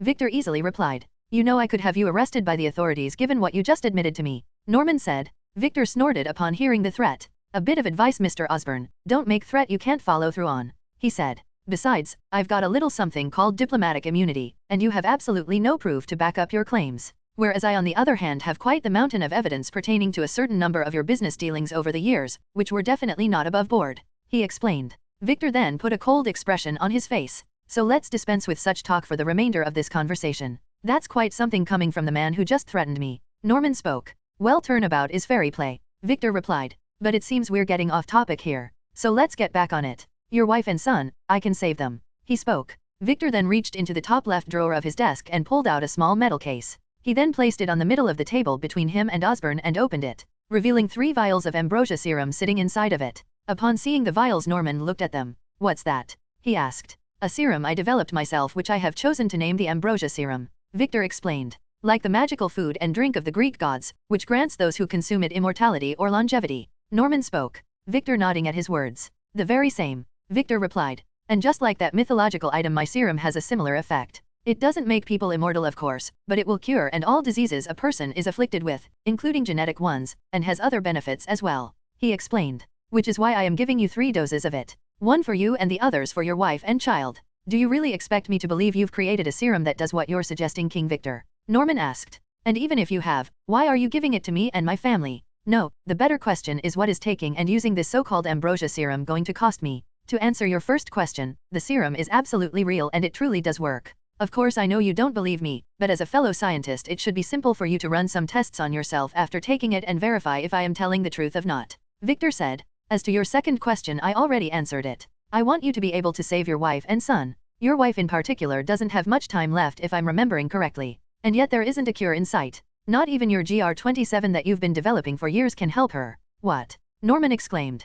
How do you know about GR27? Since it was a project only a select few at Oscorp has knowledge of. There is no way the king of an Eastern European nation should have access to that kind of information. Yet Victor did, setting off all of Norman's alarm bells. Which is why he wanted answers. In response to Norman's question, Victor put a soft smile on his face and looked Norman directly in his eyes. Why didn't I tell you earlier, Mr. Osborn? I know more than you could ever imagine. He spoke, Norman's entire body shivering at those words. As this happened, he broke eye contact with Victor, since he felt as if the man was staring directly into his soul. Don't look away from me, Victor spoke. Norman hearing authority lacing his voice. So much so that before he realized it he was looking Victor in the eyes once more. Good. Victor mused. Now as I was saying, I know many things. I know how you have been working on GR27 for years in a desperate attempt to save your wife and son. I also know your board of directors is plotting to push you out so they can sell your company. What? Norman exclaimed. Yes, it's Tuesday. Victor replied. But I can help you prevent this. Why? Norman asked. Why are you doing all these things for me?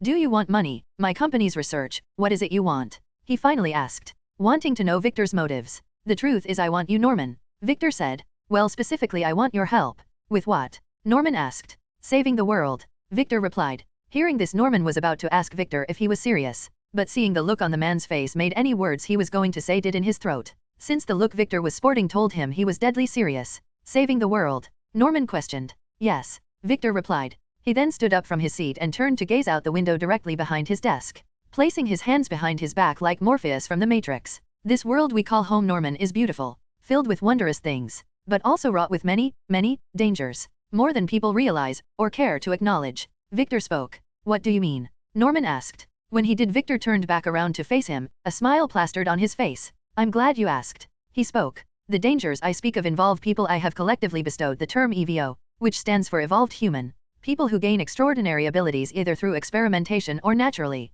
I'm sure you've heard of mutants. Norman nodded. Well, they would fall into the EVO category, along with the likes of Captain America, along with many others who call Earth home, whose numbers are increasing every day, whether governments or the public would like to admit it or not. And while most of these EVOs just want to live in peace, there are some who would seek to destroy the world. Not to mention the governments or organizations that seem to turn EVOs into nothing more than living weapons. Then there are those EVOs who have been alive for centuries, hiding in the shadows just waiting to do away with humanity. And that's not even adding in the other threats out there, such as the extra-dimensional and extraterrestrial ones. Aliens are real? Norman questioned. They are? Victor easily replied. Along with so much more. There are beings out there who consider themselves gods due to the power they wield. There are also actual gods out there, along with vast interstellar empires. He spoke. Though the more he did, the more Norman's fear rose. You're scared? Victor stated, watching Norman's reactions to his words. Good, you should be, he said. Sometimes I even find myself frightened by all that is out there, wishing on some level deep down they didn't exist. But they do.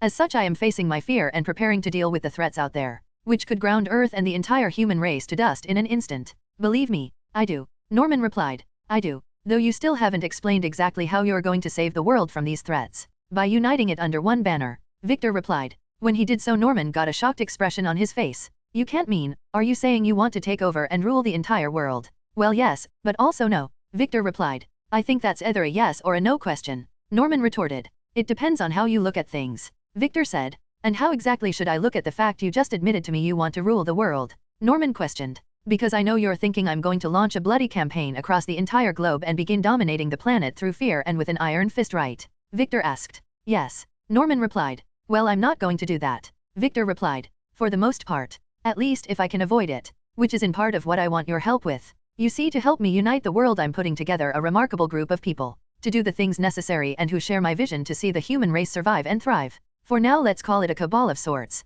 One which I found you a good candidate to become a part of. Why? Norman asked. Because you know how to live in the gray. You do what you need to do to survive. But more than all that, you're a man who's willing to go to any lengths for his family, which I greatly admire, Victor explained. That's why I want you as a member of my cabal. Well, also because of your reputation, connections in the business and political worlds, and your brilliant mind. Victor also wanted Norman in his cabal to make sure he, and no one closely related to him, never became the Green Goblin in this universe. Though of course he couldn't say that out loud. What you're suggesting. Many throughout history have tried it. Alexander the Great, Genghis Khan, Attila the Hun, Napoleon. Tell me, how do you think you'll do any better than them? Norman asked Victor. It's simple. I am Doom, Victor said. As he did so, Norman suddenly felt a pressure he hadn't felt before. The pressure of a king, a ruler. I see. I understand. Norman replied. I'm glad you do, Victor replied. Oh, and as for an answer to my proposal, you don't have to give me one right now. I'll be in New York for the rest of the month and all of March. So take that time and think on it, he explained.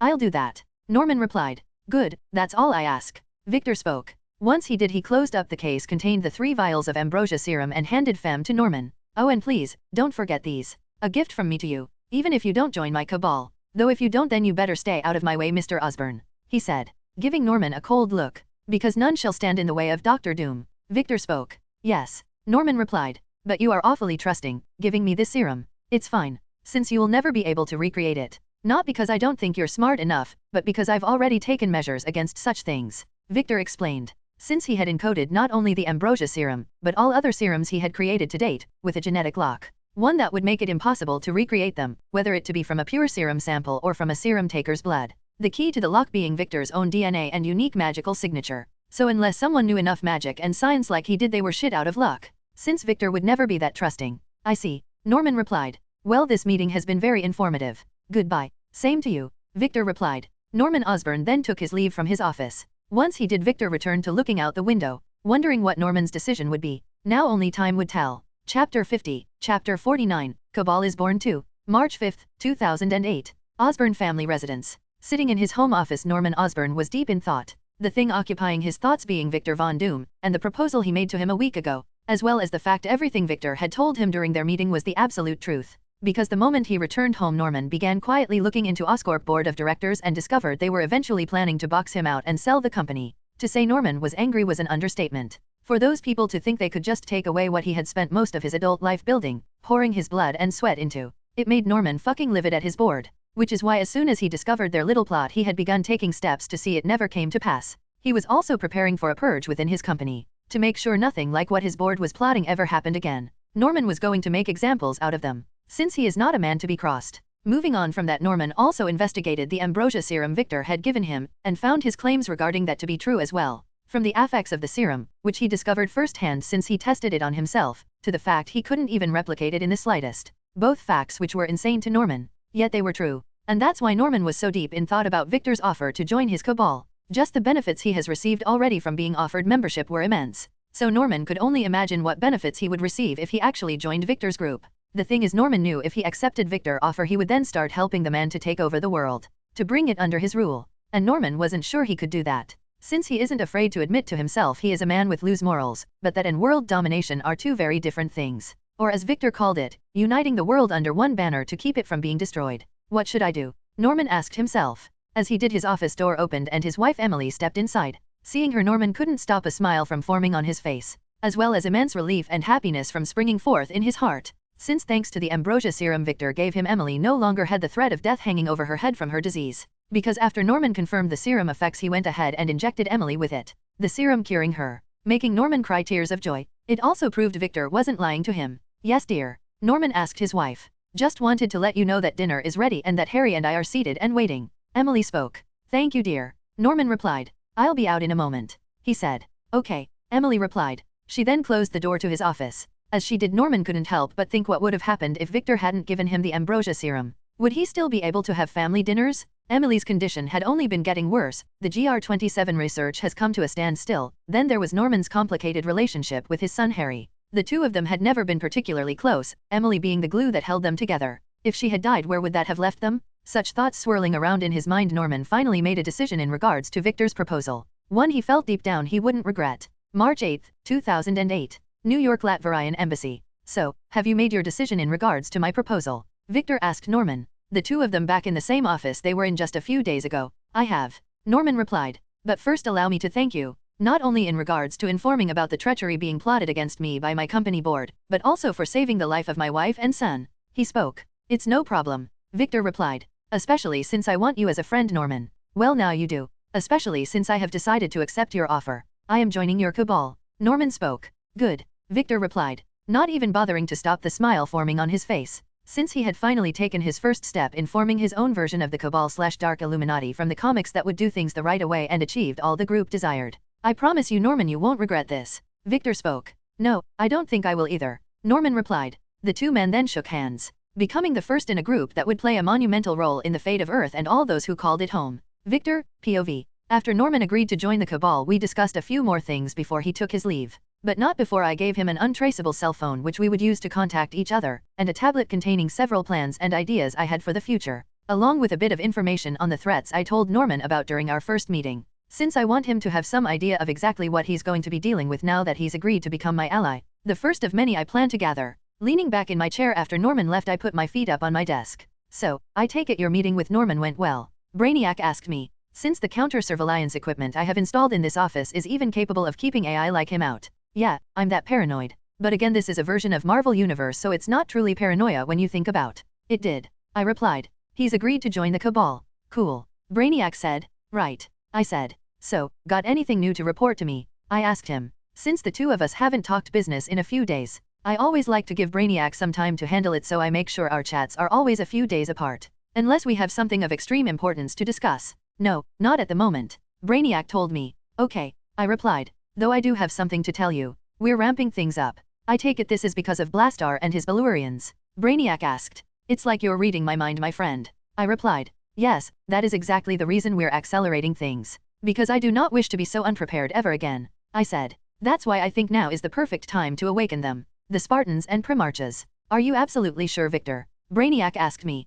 I mean, they're all ready, but I thought you wanted to take that slow because of the reactions your citizens might have. Don't worry. I'll handle my citizens, and I hear you. But if we are accelerating things, we'll need them. So we're bringing them online. End of story. Understood. Brainiac said. I'll begin making preparations in regards to them then. Excellent. I spoke. But only in regards to the Spartans. I'll handle the Primarchs personally. Yes. Brainiac replied. We then ended our conversation. Once we did so, I informed Jessica I was going to go do some work in my lab. I then opened a portal to it and stepped through, closing it behind me after I did. All ready to take the first step of transforming myself from a simple king to an emperor. Chapter 51, Chapter 50, Spartans and Primarchs. After entering my lab, I first went to go and change my suit into some more comfortable clothing. I then grabbed myself a medical injection gun, along with a vial of the ambrosia serum, and my personalized Compound V serum, which I have formally decided to name Compound D. The D of course standing for Doom. Boy, it truly is good to be Doom. The serums and injection gun in hand, I headed to my lab's state-of-the-art medical room.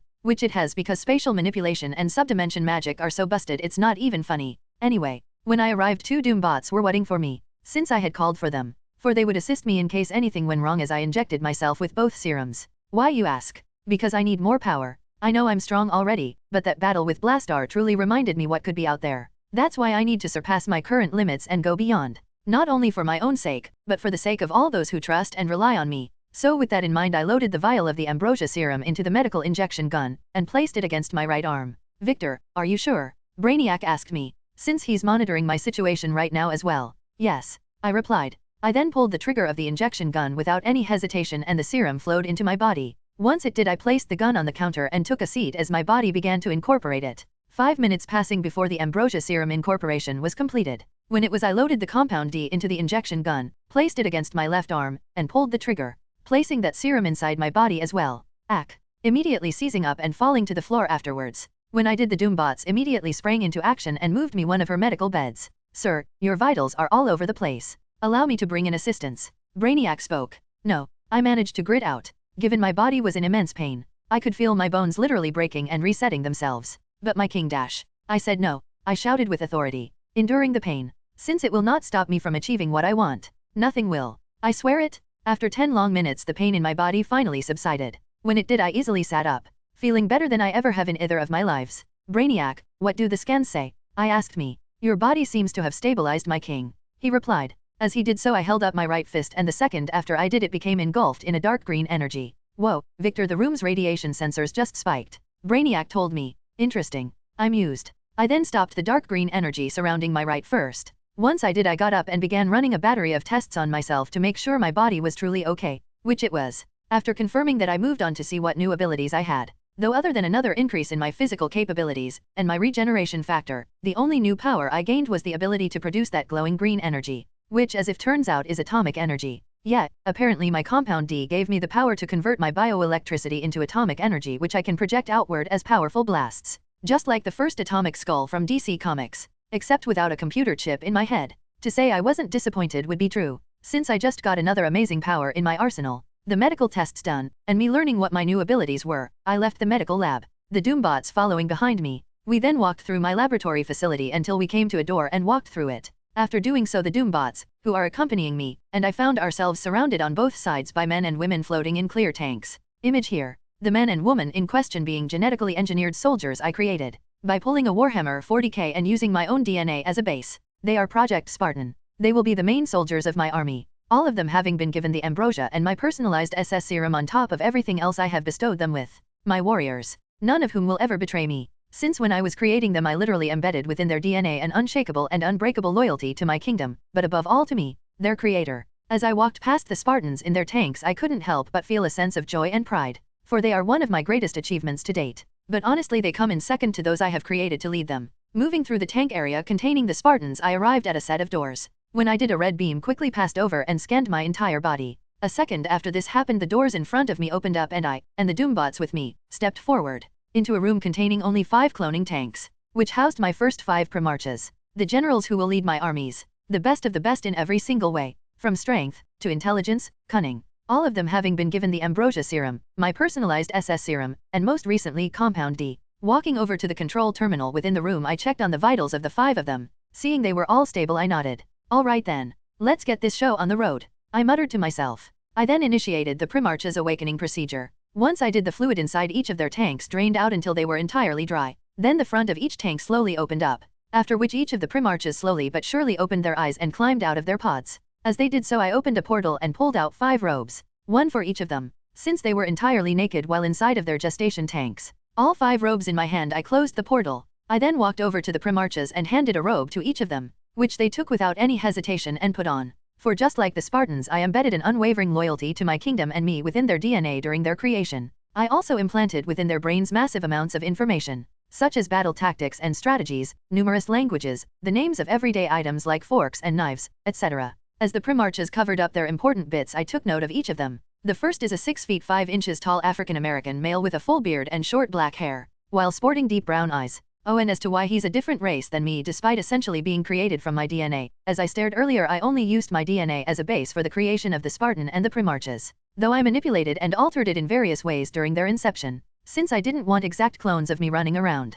I've read enough comics and seen enough anime to know that shit never ends well. The second is a 7 tall Caucasian male with short black hair and a handlebar mustache covering his face, sporting deep black eyes. The third is a 6 feet 3 inches tall Caucasian male with shoulder-length dirty blonde hair and deep green eyes, with a clean-shaven face. The fourth is one of the 2 females of the group. She is 6 feet 3 inches tall and sports, and I'm not kidding here, green skin. Her hair is a deep shade of red, and flows to her mid-back, while her eyes are the color of emeralds. The 5th and final Primarch is the only other female of the group. She is also the shortest, standing around a cool 6. Though like her fellow female Primarch, her appearance is unique in that she sports red skin, but she has shoulder-length short black hair and deep blue eyes. As I looked at the 2 female Primarchs once again, I can only assume their outward physical appearances are the result of being injected with Compound D, since none of the other Primarchs, of Spartans, have exhibited such outward physical appearances. At least not yet. This definitely requires further testing, but that can wait until later. After the Primarchs out on their robes, they all came and stood before me.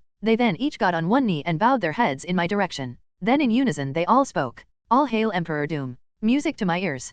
Thank you, my Primarchs. Now, arise. I told them. Which they did. Good. Now, follow me. We have much work to do. I spoke. I then turned and began waking. My Primarchs following right behind me. Their Crestor and Emperor. Chapter 52. Chapter 51. Names and Future. After leaving the Primarchs' birthing chamber, as I have dubbed it, I took them to one of the rooms of my laboratory facility that held proper clothing. I then had all of them get dressed. Once they did, I took them to medical lab where I ran several basic tests on them to make sure none of them had any issues. They didn't. Still, I had to make sure, since as their creator they are my responsibility. So once that done, I took them to one of the facility's training rooms to see their superhuman abilities in action myself, and get a handle on the additional and unique powers each one of them was granted by the Compound D, which took 2 entire hours. But it was a 2 hours well spent, since I was able to determine each one of the Primarchs' individual power sets. First, the African-American male got self-sustained flight, heat vision, X-ray vision, and self-sustenance. Second, the 7-footer also got self-sustained flight and self-sustenance. But he also has become a biochemical fusion reactor,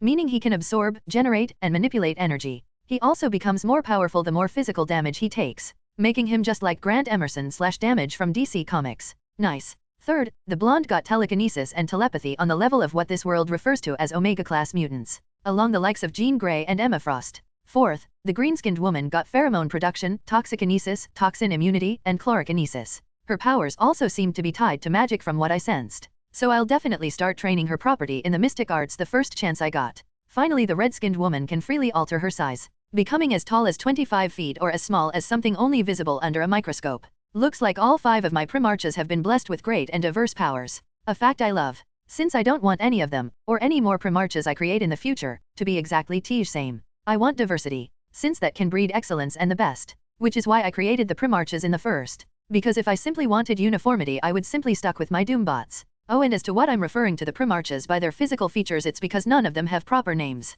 which I am just about to rectify. All of you, gather around. I commanded my Primarchs, who were scattered about the room, but when I called out for them they instantly stopped what they were doing and lines up in front of me. From your medical tests to your physical ones all looks well, I told them. And now with those out of the way I feel it is fine I bestowed you all proper names. I spoke. I then turned my attention to the African-American Primarch. When I did he kneeled. From now on you shall be known as Sid. I told him, because given his powers I feel it's one of the only natural choices of a name for him. Thank you my Emperor, Sid replied. And following that I make you this declaration here and now. All those who stand against you, or those you direct me towards, shall kneel before Zid. Before they kneel before Doom. He spoke. I'll hold you to that Zid. I replied. I then shifted my gaze to the 7-footer Primarch. Your name shall be Thrag.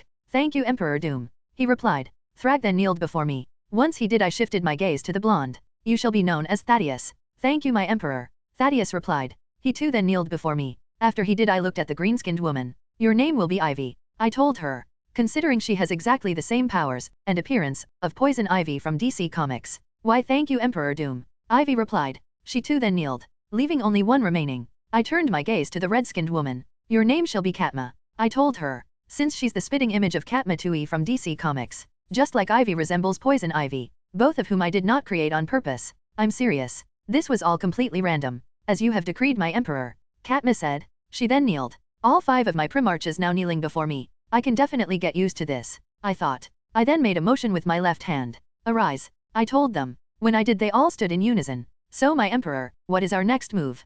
Thaddeus asked me. Well right now all of you will remain in this facility for the time being and get better acclimated to the world itself. I told them. Which Brainiac will assist you with?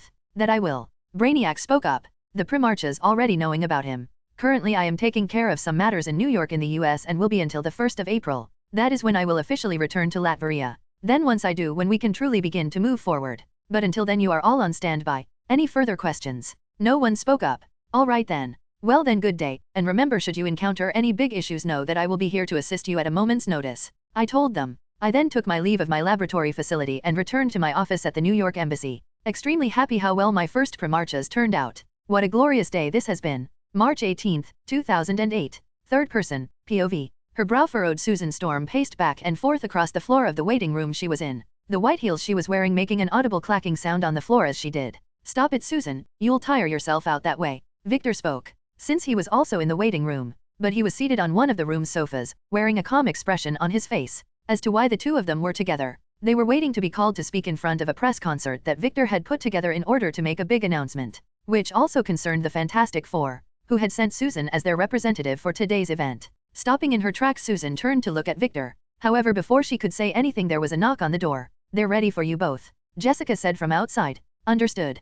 Thank you Jessica. Victor replied. He then stood up and moved closer to Susan. He then offered her his left arm. Susan Storm, would you do me the honor of escorting you? He asked. Fine. Susan grumbled, though she did so with a smile on her face. Interlocking her arm with Victor's they exited the room and then headed outside, where they then stepped onto a makeshift stage that had been set up right in front of the Latverian embassy, which was currently being crowded by reporters and news personnel, as well as many civilians, all of whom directed their attention to Susan and Victor the moment they appeared. The pair ignored them as they got into position on stage in front of the podium, where a microphone was situated. Once they did Victor lightly tapped on it, which silenced all voices in the area. Seeing this Victor nodded. He then moved his finger from the microphone and spoke into it. Thank you for that, he said. Now then, allow me to welcome you all here today. Most of you likely already know who I am, given my actions during the last couple of years. But for those of you who don't, my name is Victor Werner von Doom, the head of state and king of the nation known as Latveria, he said. And the lovely woman by my side is sure I'm someone you all know. Susan Storm aka the Invisible Woman, a member of the Fantastic Four. After hearing her name spoken Susan smiled and waved at the crowd, eliciting cheers from them, which Victor waited to settle down before speaking again. Okay, with the introductions out of the way let Susan and I explain the reason we call you all here today. It's to talk about the future, specifically the future of the next generation. You see, when I was a young boy growing up in Latveria I did not have the tools nor the resources available to me to match my potential. I had to struggle and go through many trials and tribulations to get the tools and resources I needed to reach my full potential. But by then I was basically an adult. One who, not to brag or anything, has made quite something of himself. But despite my many achievements I can't forget my past. I always wondered what I could have become if I had the tools and resources I needed to reach my potential during my youth. That's one of the reasons I created the Werner Academy in my home country of Latveria. and why I am here, standing before you all today to announce the creation of an organization that is specifically geared towards helping the next generation achieve their full potential, and then some, like I never had the opportunity to do. Its name, the Future Foundation. Victor spoke. He then stepped back and let Susan take up position in front of the podium and the microphone. The Future Foundation is a non-profit organization that will be specifically geared towards supporting underprivileged youths in the areas of science, math, technology, and mathematics, or STEM for short, by providing them grants to work on projects they submit and are approved of by the foundation. They will even in certain cases be provided scholarships by the foundation. A foundation all of us in the Fantastic Four fully support, which is why we are working in concert with our friend and colleague Victor Von Doom to see it made into a reality. Because like Victor just so well put, some people out there just don't have the same resources and opportunities as others. Well, we of the Fantastic Four and our partner Dr. Doom wish to do our part and close that gap just a little. Susan spoke. Then the second after she finished speaking, the crowd erupted in both cheers and questions, which Victor let Susan handle. While he was busy savoring the fact another one of his ideas went exactly as planned. The Future Foundation was now a thing, which would give Victor access to numerous smart and talented individuals, many who were definitely going to be characters from Marvel. But he also knew there would be many who were not, though that made things even better in Victor's eyes, since he would have access to so much untapped and unknown potential, which he knew those pestering him wouldn't like, making one of the many reasons he got the Fantastic Four involved with his foundation. Given their hero status, general popularity, and respect from within the scientific community courtesy of Sue and Richards, anyone would be hard-pressed to fuck with the foundation with them involved, since it might draw the wrong kind of attention. So once again, for Dr. Doom everything has gone according to plan. Eventually Susan called out to Victor. Once he did, he stepped back up to the podium and answered a few questions of his own. Then after he did, he and Susan left the stage and returned to within the embassy. After doing so, Victor led Susan to a sitting room, just as Jessica was dropping off a tray with 2 glasses and a bottle of scotch on it. "Thank you, Jessica," Victor told her. "Of course," Jessica replied. She then excused her, Victor picking up on Susan's jealousy as she did. This woman, Victor thought. "Susan, there's no need for you to be so jealous of Jessica," Victor spoke. When he did, Susan whipped her head in his direction. "What? I'm not jealous of her," she denied, Victor giving her a deadpan look in response. "Really? Then what's with that ice-cold glare you give her every time you're in the same room?" he asked. "I don't do that," Susan denied. "Do I?" "You do," Victor replied, though it was a lie. Susan never did that. He just wanted her to admit her jealousy. "I see," Susan mused. "Well, I'm sorry, it's just..." She trailed off. "Just what?" Victor asked, stepping closer to Susan. "Nothing, really," Susan said, suddenly feeling her face heat up, given how close Victor was to her. "Oh come on, I think we both know it's nothing," Victor replied. He then gently grasped Susan's face using his right hand and turned her head in his direction, their eyes meeting as a result. "Victor the First, I think I should go," Susan managed to say, despite hearing her heartbeat in her ears. "No, stay," Victor said, "since we both know it's what you truly want to do, and what I want as well, Susan," he said. Then before Susan could say anything else, Victor gently leaned down and kissed her. As this happened, Susan wrapped her hands around Victor's neck and pulled him deeper into the kiss he had started without even realizing it. They stayed in that position for over a minute before Victor broke the kiss, Susan slightly panting as he did. "So, still want to go?" Victor asked. "No," Susan replied. "Then that means you're prepared for what's about to happen?" Victor asked. "Oh Victor, just shut up," Susan said. She then pulled him down and initiated another kiss, one which led into Reed Richards never getting a shot with Susan Storm ever again. Not after she got acquainted with some vitamin D from Doom's now 10-inch long injection tool. Chapter 53, Chapter 52, A Visitor from the Final Frontier. Victor, POV. Beep beep. Before the beeping of my phone could continue, I shut it off using my technopathy. I then sat up in bed, careful not to disturb Susan, who was lying right beside me. Though considering the workout I gave her earlier, I don't think she'll waking up at least until noon tomorrow. Not that I'm bragging or anything. Okay, I am a little. But finally being with Susan was everything I imagined and more. Even if I had to severally hold back. Because although Susan is superhuman physical capabilities she does not have.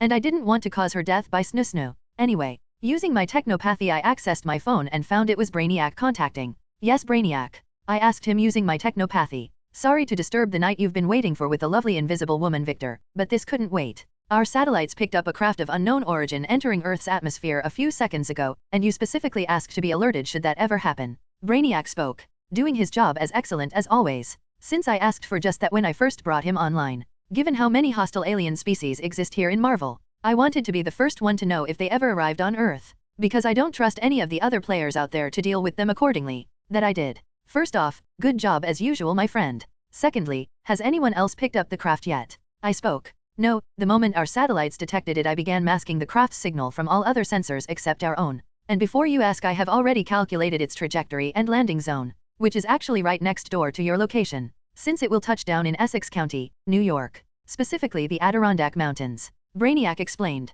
Good again, good work. Now then, prepare one of hangar bays for containment in the laboratory facility, dispatch a contingent of Doombots to the ship's landing location. Also, tell Zid to meet me there. I ordered. Since I want to salvage anything of that ship should it remain intact after its landing. As for why I'm asking Zid to coming along, I think this is the perfect opportunity to see how one of my Primarchs performs in the field. Understood, my Emperor. Brainiac replied. We then ended our conversation. Once we did, I stood up and then quickly slipped into some comfortable clothes. I then made sure Susan was comfortable in bed before taking my leave, to go and greet our extraterrestrial visitor, and determine if I needed to go predator on their ass. Upstate New York, Essex County, Adirondack Mountain Range. Stepping out my portal, in my full armor, I closed it. Just as I did so, Zid landed on the ground on my right side, dressed in the special adamantium/vibranium battle armor I had designed for all my Primarchs to wear. Image here. Shortly after he did so, the Doombots Brainiac had assigned to this mission for me arrived as well. Zid. I said to him. My Emperor. He replied. Are you well? I asked him. I am. Zid replied. And I am honored you chose me to assist you in this endeavor. I promise I will not fail you. See that you don't. I retorted. I then used my technopathy to relay my orders to the Doombots, who spread out and contained the area, to make sure nothing got in and nothing got out. Once that was done, Zid and I simply began waiting. Then before I knew it, 30 minutes passed before my sensors picked up the craft closing in on the position. As it did, both Zid and I turned out gaze to it, then followed it with them until it made landfall. Though the ship didn't crash, it actually landed. When it did so, I took to the air and began flying straight towards it, Zid following right behind me. In no time at all we reached the craft and landed outside of it. We then got ready to approach it. But the moment we did so, my spider sense went off, and the second after it did, I found a spear sailing straight towards me from a suddenly receded section of the ship.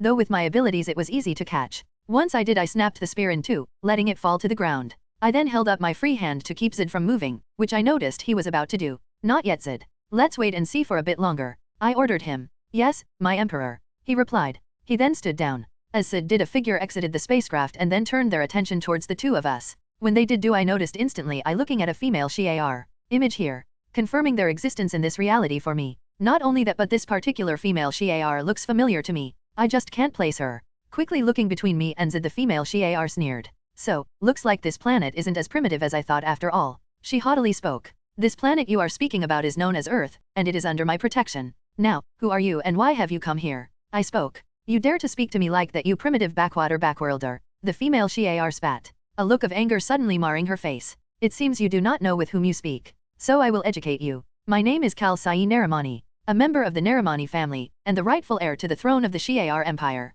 There, now you are no longer ignorant on whom you are dealing with.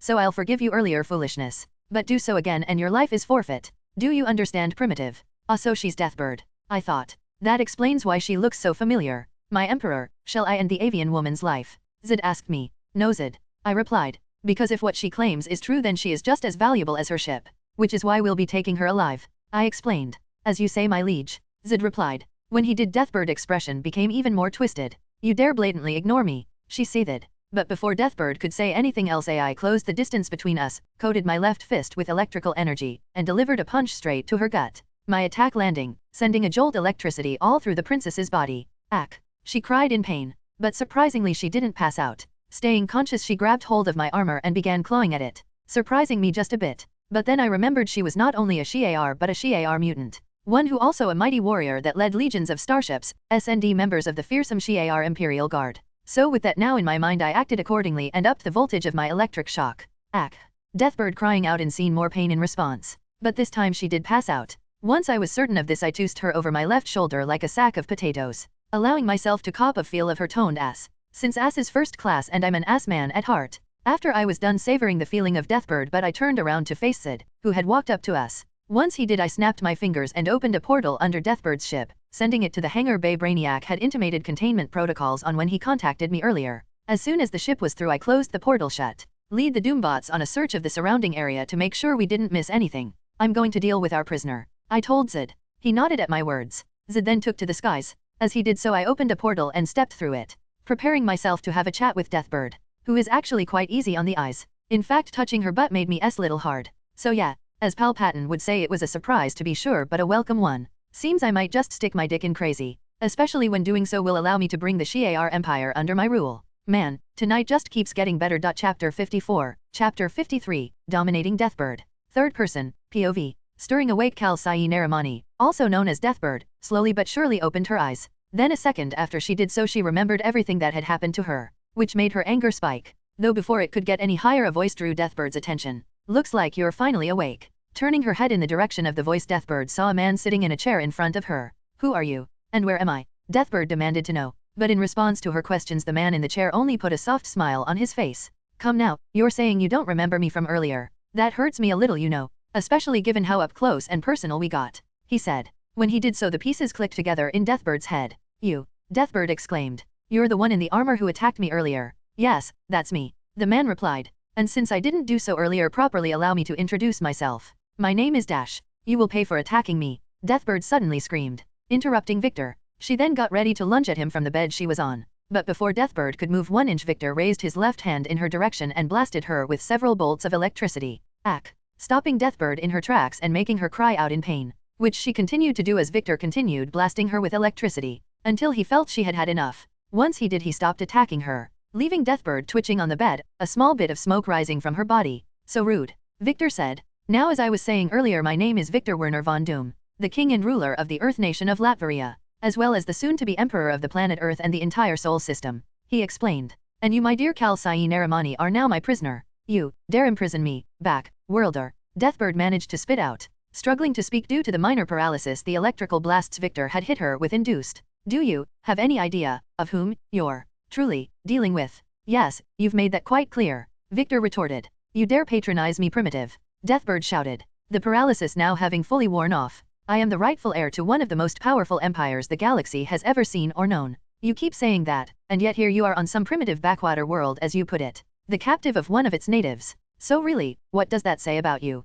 Victor spoke, putting a sly grin on his face. Seeing Victor's grin made Deathbird see red. She then lunged out of her bed toward Victor, her claw-like hands aimed towards his throat, ready to rip it out. But before Deathbird could even touch Victor, he stood up out of the chair he was sitting in, closed the distance between them, and wrapped his left hand around her throat. He then moved and slammed Deathbird face first into the right side wall of the cell they were in, which didn't crack at all, since the entire cell was fashioned from adamantium. Gah! Deathbird cried. But before she could do anything else, Victor slammed her into the wall again, this time back first. He then began holding her in that position. When this happens, Deathbird began struggling, attacking Victor's arm with her claw-like nails, doing anything and everything she could to break out of his grip. But it was to no avail. Victor's grip was iron-tight on Deathbird's throat, and nothing she did even fazed him. She couldn't even injure him in the slightest. What is this primitive? Deathbird thought. Since in her entire life she had only ever encountered a handful of people as strong as Victor. The first one coming to her mind, the leader of the Shi'ar Imperial Guard, the mighty Gladiator. Don't tell me he's as strong as Gladiator,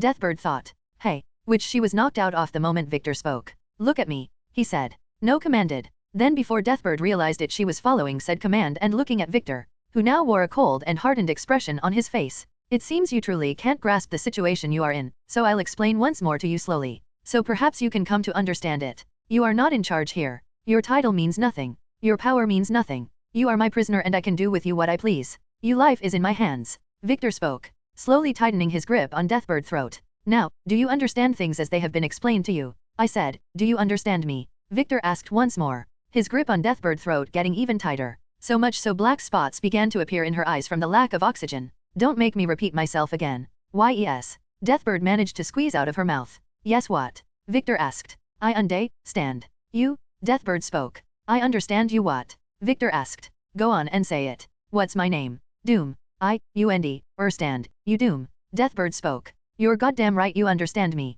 Victor said. He then released his grip on Deathbird's throat, allowing her to fall to the floor, where she began gasping for air. As she did, Victor looked down at her, a disgusted expression on her face. Pathetic, he said. And you claim to be the heir to the throne of this Shi'ar Empire. If that is the case, then I worry for your civilization, he spoke. Upon this, Deathbird clenched her hands and grit her teeth, wanting nothing more to rip Victor to pieces. But she didn't even try, since she knew it truly be a futile endeavor now. To think I would encounter such a powerful being on a no-name planet like this, Deathbird thought. No, wait. This is an opportunity. If I can get this powerful primitive warrior on my side, then I can take back what is rightfully mine from that pathetic brother of mine. Now the only question is, how do I sway him to me? Deathbird quickly searched her thoughts of a way to get into Victor's good graces. Then one in particular crossed her mind, bringing a small smile to her face. Yes, that's it, Deathbird thought. She then moved to put her plan into action. Crawling on her hands and knees, she arrived in front of Victor. When she did so, Victor looked down at Deathbird. What are you doing? He asked her. Offering myself to you, O mighty warrior. Deathbird spoke. What do you mean? Victor asked. Since he has no idea where Deathbird was coming from. As a part of our culture, we Shi'ar are taught to marry other cultures in order to grow stronger. We are also taught to submit to those who prove themselves to be greater warriors than us. You, Victor Werner von Doom, have met both qualifications. Thus I submit myself to you in mind and body, as per Shi'ar law. For if I, a member of the royal family, does not follow our laws, then what fight do I have to rule my people? Deathbird spoke. She then looked up at Victor, a cramped submissive expression on her face. If you have no issues accepting me, then please go ahead. She spoke. Victor finally understanding what Deathbird was up to. She was trying to honeypot him. Since although what he knew her to be saying is true, since he remembered that about the Shi'ar thanks to the memories of his past life, he also knew Deathbird would never follow such traditions and rules unless it would benefit her. Because from what Victor could recall from her personality in his previous life, besides her anger issues, was that Deathbird was cunning and ruthless and would pounce on anyone the instant she saw them show any weakness. That's why Victor was trying to show her he had none, but it seems she still wasn't getting the moment. Though he does admire her determination. And since she's offering herself to him, this is a really bad idea, Victor thought. Recalling exactly the type of intergalactic Game of Thrones bullshit the Shi'ar royal family gets into, and knowing that if he sticks his dick in Deathbird he would become involved whether he wants to or not. Not to mention the fact that she's certifiably crazy, but for some reason to Victor that makes her even hotter in his eyes, and makes him want her even more. So, oh fuck it. Victor muttered. He's going to get him some Deathbird pussy. Picking Deathbird up, Victor took her over to the cell bed, to give her exactly what she was asking her. Slap. Slap. Slap. Ack. Ack. Ack. Slapping sounds and screaming filled the cell as Victor pounded Deathbird pussy from behind. The alien warrior and royal being held up in the air by Victor, since her body had gone limp several fucking rounds ago. No more? Stop, please. Deathbird cried and begged, as Victor hadn't stopped fucking her since she offered herself to him. Your mouth says no, but your body says yes, Victor replied, since despite her protests Deathbird's pussy was gobbling up his cock with a vigor. You fucking bastard, I'll kill you, Deathbird suddenly shouted as Victor shot another load into her. Deathbird coming herself in response. As this happened, Victor let go of Deathbird and let her fall face first onto the bed, so he could give himself a moment to enjoy his post-butt bliss. Seeing this as her chance, Deathbird attempted to crawl away, but before she could even get a few inches from Victor she felt something hot and hard touch the entrance of her asshole. No, not my ass again, Deathbird cried. Oh, come on, I know you like it the best when I pound your ass, Victor replied. No, Deathbird shouted in protest, but Victor ignored her and began pounding her ass, feeling that maybe fucking her into submission was likely his best option in dealing with the Narimani royal. So that's exactly what he is going to try and do. Deathbird having no idea. Her mistake. Since she truly had no understanding of who she was fucking with. Well, now she does. In every single way. Chapter 55, Chapter 54, Otto Octavius. Victor, POV. A refreshed smile on my face, I climbed out of Deathbird bed. The latter still in it, covered from head to toe in bodily fluids, a look of pure bliss on her face, despite the glare she is trying to send my way. Which makes no sense, since I simply gave her what she basically asked for. It's her own fault for not being prepared for what was to come. But that's what she gets for trying to honeypot me, which would never even work on me in the first place, since pussy will never be Doom's downfall. Moving on. Using magic I cleaned myself up. Then Deathbird as well, since I am nothing if not a courteous lover. Once I finished doing this I got dressed and left her cell, which is located in my laboratory facility, housed in my created pocket dimension. After this I headed to a meeting room where I found my Primarchs waiting for me. Since I had told them to assemble here and wait until I finished my interrogation of Deathbird, so I could relay all I learned to them. The moment they saw me all of them put wet smiles on their faces. What's wrong with all of you? I asked. They heard you fucking the brains out of the hot bird avian-like prisoner, my emperor. Brainiac spoke up.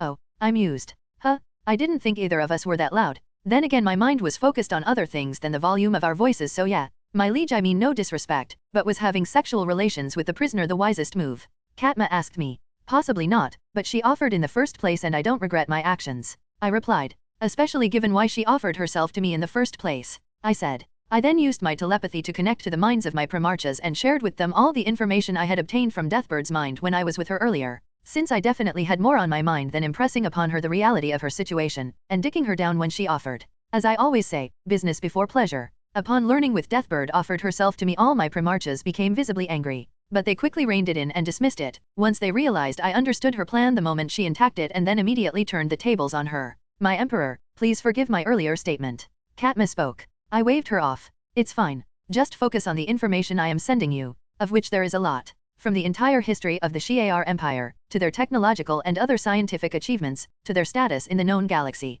as well as information on the other members of the royal family, which, as far as Deathbird knows, includes only 3 others at the moment. The current emperor and all-around fuckboy Decan. Charles Xavier alien sugar mommy Liliandra. Finally there is Deacon adopted son, Gabriel Summers aka Vulcan. So, that asshole does exist in this reality, I thought. Good to know. Once I got through all that I gave my Primarchs a rundown of the Shi'ar military capabilities. Specifically in regards to the Shi'ar Imperial Guard and their centuries-old leader, one of the only guys in comics I knew to be able to rock a mohawk, and one of Marvel's many parody characters of DC Comics Superman, Gladiator. That finishing off all information I got from Deathbird in regards to her people and home. Then after doing so I related to my Primarchs the only other important information I took from Deathbird's mind, which was in regards to the other galactic superpowers known to her, which are as follows. The Kree, the Skrull, who in this reality are in line with their comic book versions and not their MCU versions. Good to know. Now I know I must enact my plans I made in regards to the Skrulls to make sure I don't end up dealing with either a super Skrull or any secret invasion bullshit.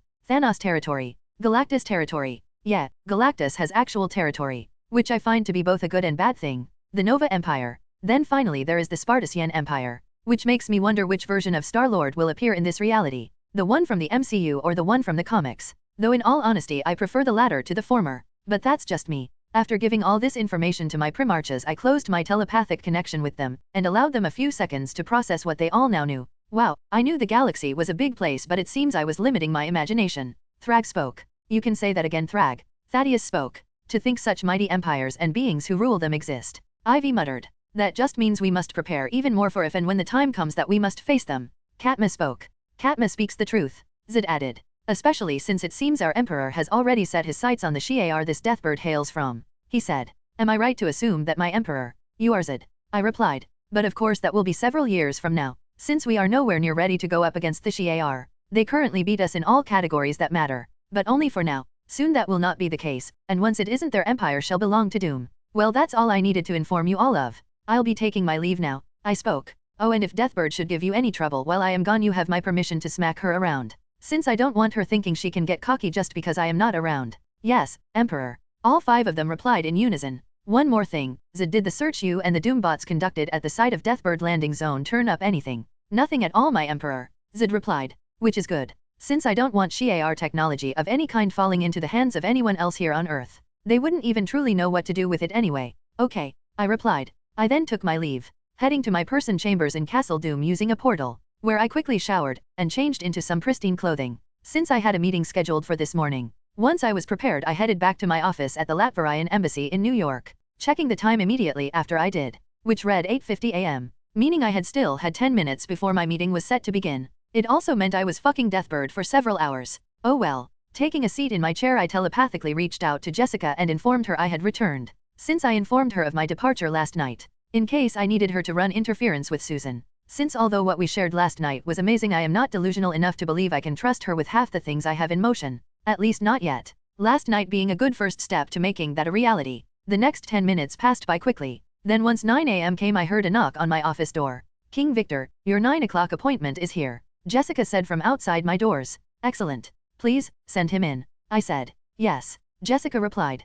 She then opened the door and my appointment stepped inside my office. 1 Otto Octavius. Insert image of Otto Octavius / Dr. Octopus here. After he did Jessica closed the door and Otto walked up to my desk. When he reached it I stood up and offered him my left hand, which he shook. Dr. Octavius, a pleasure to meet you, I said. The same to you King Victor. Especially since I hear you're a scientist yourself. Otto said. That I am. I replied. The 2 of us then broke our handshake and took our seats. So I'm certainly curious as to why a man of your stature requested a meeting with a man like me, Otto asked. Getting straight to business. I like that. Well I heard about your work. Your plan to build a sustainable fusion reactor from some contacts of mine. I think it's a brilliant and wonderful idea and I invited you here today to tell you I personally wish to fund the project. I spoke.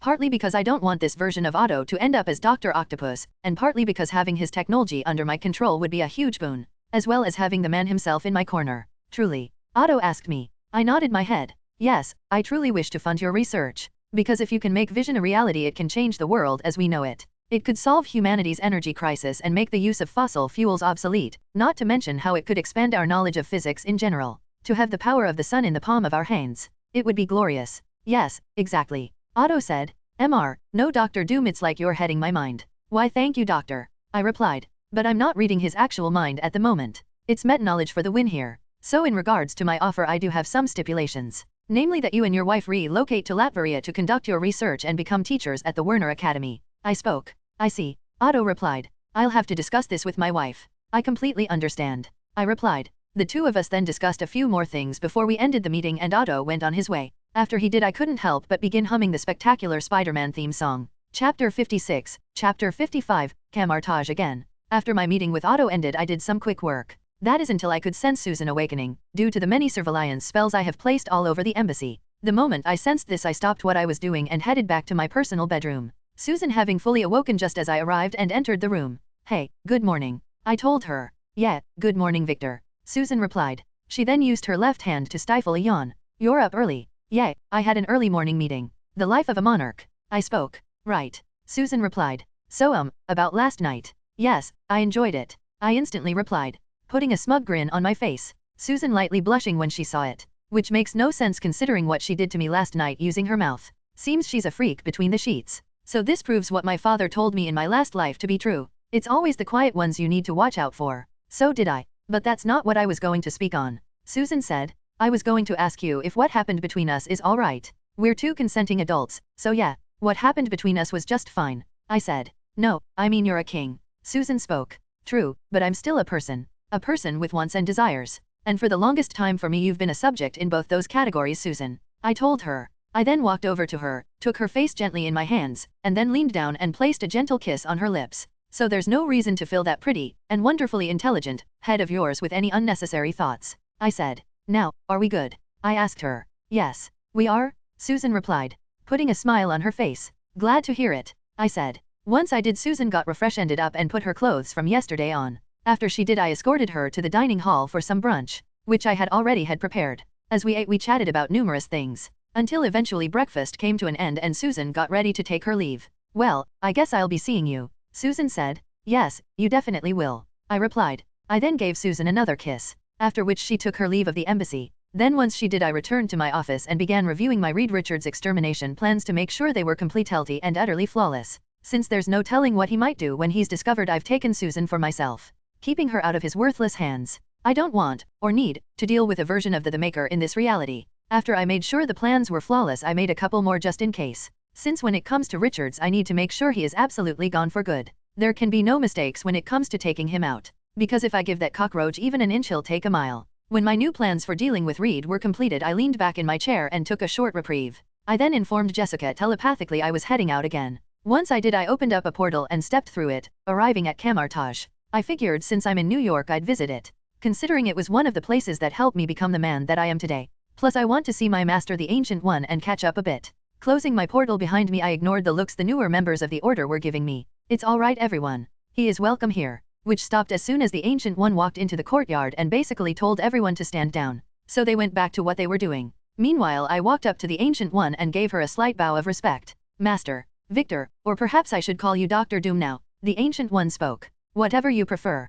I replied. So, how have you been? The same as always, she replied. Though it seems the same cannot be said for you. It certainly cannot, I said. Anyway, may we move our conversation somewhere a little more private? There are many things I wish to discuss with you of a personal nature. Of course, the Ancient One replied. She then started walking and I followed behind her, the two of us eventually ending up seated in a private meeting room. Once we were, I conjured forth a teapot and 2 teacups on saucers. Tea? Yes, thank you, the Ancient One replied. I then prepared her a cup of tea before preparing one for myself. After I did, the two of us simply sat in silence for a moment, both enjoying our drinks, until the Ancient One spoke up again. It seems you have been quite busy since the last time we conversed. Yes, I have, I replied. I even now have one of my children like you said I would. His name is Christoph, and I'd love for you to meet him, I spoke. In fact, I have several people I would like you to meet, including 2 young ladies whose innate magical potential, if properly trained and nurtured, would allow them to take up your position as Sorcerer Supreme of Earth one day. Well, they certainly sound interesting.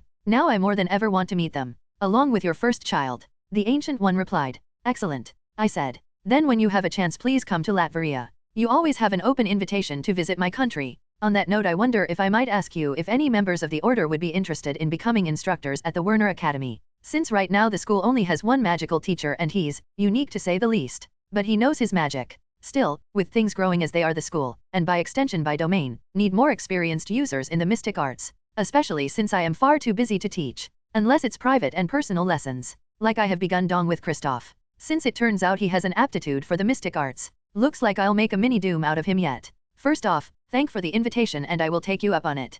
Secondly, as to your request, I will make some inquiries. The Ancient One spoke. But Victor, those that I send to assist you will only be there to teach and defend the innocent. They will not aid you with any of your other plans, she said. The Ancient One revealing she knows about my machinations. But I expected nothing less from her. That's fine. I wasn't going to ask them to be involved with those matters anyway, I replied. On that note, what do you truly think of my plans? I asked, looking the Ancient One directly in her eyes when I did, ignoring the subtle tension that appeared in the air, for I need an answer to this question. Since I don't feel the Ancient One and the Order would stand against me, but I cannot be too careful. So depending on how she answers my question, steps may have to be taken. For as I always say, none shall stand in the way of doom. I won't stand in your way, she easily answered. Truly? I asked. Yes, truly, she replied. For although I have seen much bloodshed occurring due to the path you have chosen, Victor the First have also seen the bright future you create as well. That is why I will never stand against you. Unless you fall too far. I see. And what do you consider too far? I questioned. I'll leave that up to your imagination,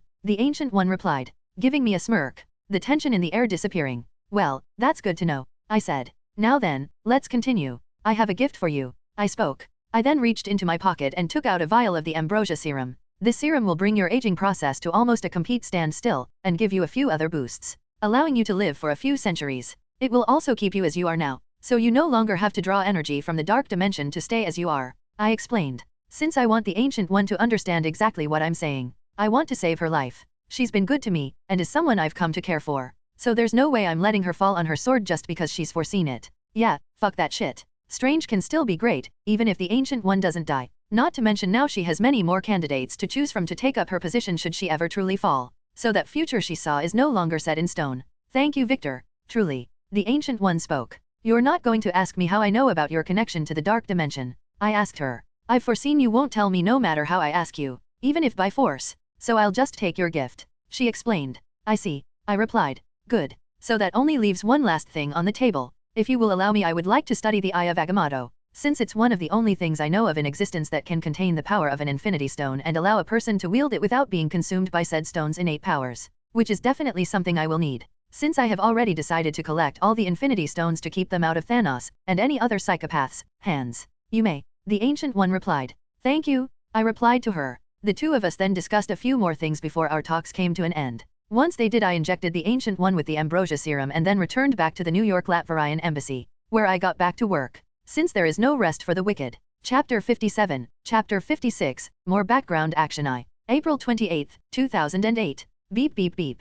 Hearing her alarm go off, Lucia reached out from under her covers and turned it off. Once she did, she then took a few moments to truly wake up, enjoying the comfort of lying in bed during the percois. Though she was fully awake, Lucia climbed out of bed and got ready for her day, which included washing up, getting dressed, and enjoying her morning cup of coffee out on her apartment balcony, one which gave her a full view of Latveria capital city Doomstadt, a place that had drastically changed ever since Victor had become the nation's sovereign ruler close to 2 years ago. It had become better than Lucia could have ever imagined, even during her wildest dreams. Image here. Doomstadt was now the shining beacon of Latveria. A city of hope, of progress, which made Lucia felt honored to live in it every day, as well as work to keep running and growing, given her job as the Latvarian Prime Minister. Leisurely Lucia finished her cup of coffee. She then made a quick breakfast for herself before leaving her apartment to start her day. The two Doombots that accompanied her everywhere she went, since Victor had assigned them as her bodyguards, joining her. Exiting her apartment building, Lucia found her usual hover car waiting outside. Image here. Yes, a hover car. A vehicle that used anti-grav technology to function and maneuver, which Victor had ordered into production when he returned from his last trip to New York in the US at the beginning of the month. Since he wanted to start ridding Latveria of anything that relied on fossil fuels, including vehicles. The car Lucia is using is one of the first off the line. As Lucia walked over to the hovercar, its cockpit shield rose up, revealing the Prime Minister's pilot/assistant/organic bodyguard, Yelena Belova. Insert image of Yelena Belova here, the younger sister of the head of the Irenes, Natasha Romanoff, who was assigned to work with Lucia on orders from Natasha, after Victor had requested she supply Lucia with a bodyguard. So when Natasha asked her people, Yelena was the first to jump at the opportunity, and now here the two ladies are. Morning, boss lady. So, where to today? Yelena asked Lucia, who had gotten into the hovercar and strapped herself in. We've got a full plate today, Yelena, Lucia replied, having gotten used to the antics of the younger woman during the past month, ever since they had been put together, which at first Lucia didn't like at all. But after Victor explained his reasons for doing so, which was because he was going to begin some of his more aggressive plans into action, Lucia didn't protest anymore, since she knew just what sort of danger Victor's drastic plans might incur. Understood, Yelena replied. Once she did, the two got on their way. The cockpit shield of the hovercar lowered, Then Yelena put it into drive so to speak and took off. The two Doombots using their jets to fly and trail behind them. Eventually the trio reached their first destination. A large greenhouse facility. Exiting the hovercar, Yelena and Lucia entered it, along with the two Doombot bodyguards. As they moved through the facility they passed numerous individuals working. Some scientists, some not. Until eventually they arrived at an office, where they found one Maya Hansen working inside. Since she was in charge of the entire greenhouse facility, due to the fact it was the key to a project Victor had assigned her after helping her complete her version of the Extremis serum, which was known as Project Demeter, a plan that involved using the Extremis serum to engineer crops that could grow in any sort of environment, allowing people to grow food anywhere in the world where they lived. Put simply, Project Demeter was a plan to end world hunger, as well as a way to provide Latveria with a steady and limitless supply of food, should they need it in the future. Dr. Hansen, how are you today? Lucia spoke up, turning Maya attention away from the holographic screen in front of her, which showcased an article about the still missing Tony Stark. Since back in February while performing a weapons tests in conjunction with the US military in Afghanistan, Tony's convoy had been attacked on their return trip. Now he was missing and presumed dead, which had placed Maya on edge these past few months. After all, despite Tony's personality, he was still the father of her child. A child he doesn't even know he had, Maya thought, having started to feel guilty about not telling Tony about Maya. So she promised herself that the moment she found out he was okay she was going to contact him and tell the man the truth about having a daughter. Letting the chips fall where they may. Oh, I'm okay, Maya hastily replied. Sorry, was our meeting today? It is, Lucia replied, her gaze noticing what was on Maya's holographic screen. But I can see your mind is preoccupied with other things. So we can reschedule for another day. Really, thank you. Also, sorry. Maya spoke. It's fine, Maya. Truly, Lucia replied. I mean, the father of your child is missing and presumed dead. It would be strange if you weren't a little disorganized over that information. But since your overall work hasn't suffered, all is well. She spoke. Once she did so, Maya and Lucia quickly set a new meeting date to discuss the progress of Project Demeter. Then she and Yelena left the facility to continue on with the rest of their rounds for the day. Her eyes darting back and forth, Lorna Dane couldn't believe what she was seeing outside of the window she was sitting next to, on the bus she was on. Insert image of Lorna Dane/Polaris here. She also couldn't even really believe her own situation, because just 3 days ago she was sleeping on the streets, having run away from home after having enough of her aunt lying to her about her where she came from, specifically who her biological father was, since she had revealed her mother's husband, Arnold, was not. But no matter how much Lorna asked her aunt for her true father's name, she wouldn't give it, even when she gained powers, like those mutants she had heard about. So with that being the final straw, Laura left to search for her father on her own, quickly finding herself homeless. That is until a group of mysterious strangers had approached her and displayed abilities like her own, telling her they could take her to a safe place where her gifts would be accepted and she wouldn't have to hide. Not that Lorna could hide anyway, given her hair was naturally green. Though she loved it, it made it obvious to everyone she was different. But now, here in his place, which she learned was known as Latveria, she knew that wouldn't matter, since she saw people with powers using them outside of the bus windows she was on, and no one was looking at them in disgust or harassing them. Did she forget to mention the bus was floating? This place is incredible, Lorna muttered to herself. Then a few moments after she did, the hovering bus she was on came to a stop in front of a large building. Okay, everyone off and inside, their driver said. So all those in the bus, who were either kids like Lorna, or teenagers, got off and headed inside of the building in front of them as their bus driver instructed. After doing so, they were met by more people who split them up into even smaller groups, until only Lorna was left standing next to a boy her own age, who sported ran skin and blonde hair. Hey there, name's Alex Summers, and you are? The boy asked. Insert image of Alex Summers/Havoc here. Lorna Dane, she replied. So any idea why they separated us from the others? I can answer that, a woman walking up to them said, drawing both Lorna and Alex's attention to her. Do you both remember that medical checkup you went through upon being brought to Latveria? Both of them nodded. As soon as they arrived in country, they were taken to a hospital and given full medical check-ups, while also being infected with a golden-like serum everyone called ambrosia. Well, that wasn't to make sure you were in good health, but we also took samples of your DNA to put it into our system and see if you both have any relatives in country. Turns out you do. What? Alex shouted. We have family. Lorna questioned. You do. And if you will both please follow me, I'll introduce you to the family members we've located for each of you, both groups being quite small, which is why you two were put together, the woman explained. She then started walking, Alex and Lorna following behind her, both nervous, Lorna in particular, since she might be about to meet the father she has left home to find. The three walked for some time until they reached a door. When they did so, the woman opened it and stepped inside, Alex and Lorna following her, finding themselves inside of a rec room where 3 kids about their own age were seated at one of the tables, who were Pietro, Wanda, and Scott. Alex shouted, his eyes landing on the last kid in the room, who was a boy, with brown hair, wearing red-lensed sunglasses. His name Scott Summers. Insert image of Scott Summers/Cyclops here. Alex, Scott cried, running up to him and engulfing him in a hug. I thought you were dead, he muttered, as tears began streaming down his face. Me too brother, me too, Alex replied, tears streaming down his face as well, the two brothers getting lost in their reunion. Meanwhile Lorna was approached by Pietro and Wanda. So, I'm Lorna, Lorna told them. I'm Wanda, Wanda spoke. Pietro said, seems like you're our sister, he said. Apparently we all share the same dad. Is he around? No, in fact we actually don't know who our father is, Wanda replied, making Lorna dejected. Oh, she murmured, but even so it's nice to meet you, and if you want we can be family, Wanda said. Yeah, what our sister said, Pietro spoke. Our sister huh, Lorna muttered, feeling a warmth in her chest. Sure she still may not know who her father is, but at least now she knows she's not alone.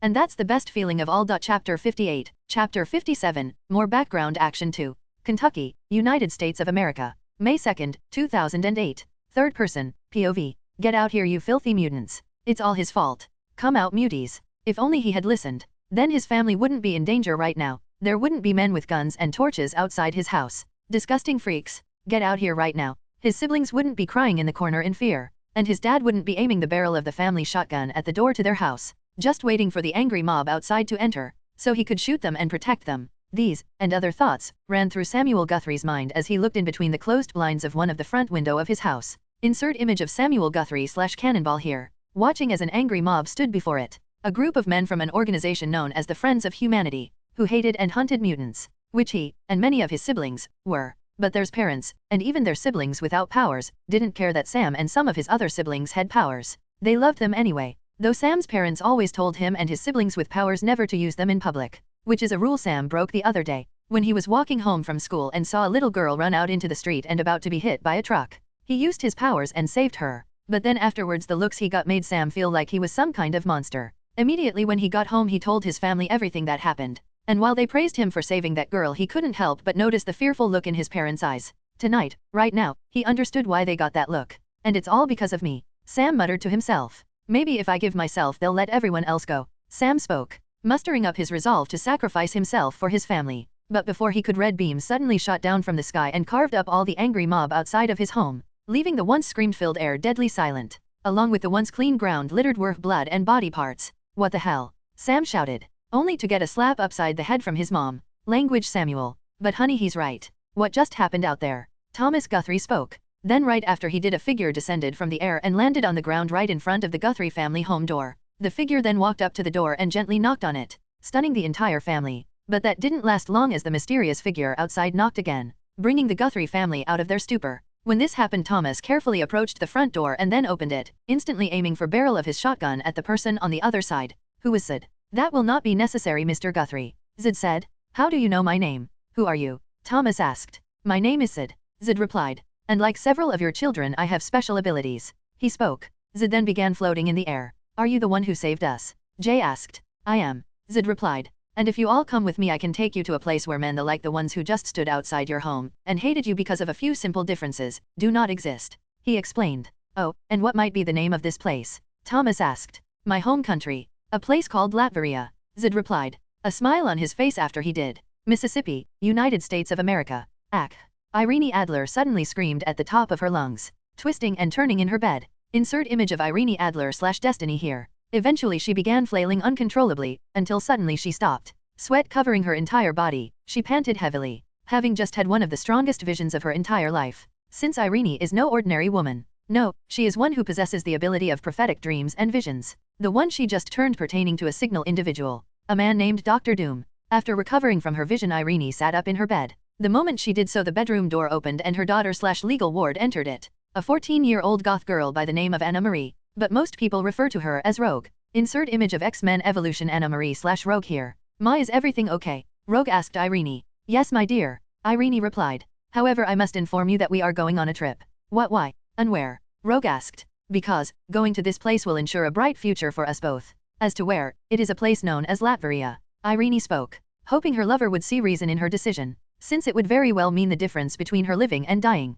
Kunar, Afghanistan. May 5, 2008. Moving through the tunnel, in his armor, Tony came to a stop when he noticed Yinsen lying on several sacks, bleeding. Yinsen, Tony shouted towards his friend. As did the Ten Rings leader, Wazar got ready to fire a rocket at Tony, only for a bullet to go right through the back of his head, and come out right between his eyes in the front. Noticing this, both Tony and Yinsen looked in Wazar direction, just as his body hit the ground. While just outside the cave, several people in strange armor, carrying strange weaponry neither Tony nor Yinsen had ever seen before, descended from the sky using ropes and started killing all members of the 10 rings in sight. Who the hell are they? Tony asked. No idea, Yinsen replied. Just as he did so, several of the strange soldiers ran into the tunnel towards Tony and Yinsen, putting Tony on guard. He readied his weapons, only for the soldiers who ran into the cave to stop, while one of them stepped forward, the others training their weapons on Tony. My name is Master Chief John Shepard of the Latvarian Defense Force. The one who stepped forward quickly spoke. On orders from our king and sovereign, we've been sent here to aid and assist both Tony Stark and Ho Yinsen, he explained. Now then, Mr. Stark, please stand down. I really don't want my men to shoot you. Okay, how do you know it's me in the armor? Better question is, how can we trust anything you people are saying? Tony asked. When he did so, John reached into his armor and pulled out a phone. He then turned it in the direction of Yinsen and Tony, revealing none other than Tony Ho on the screen.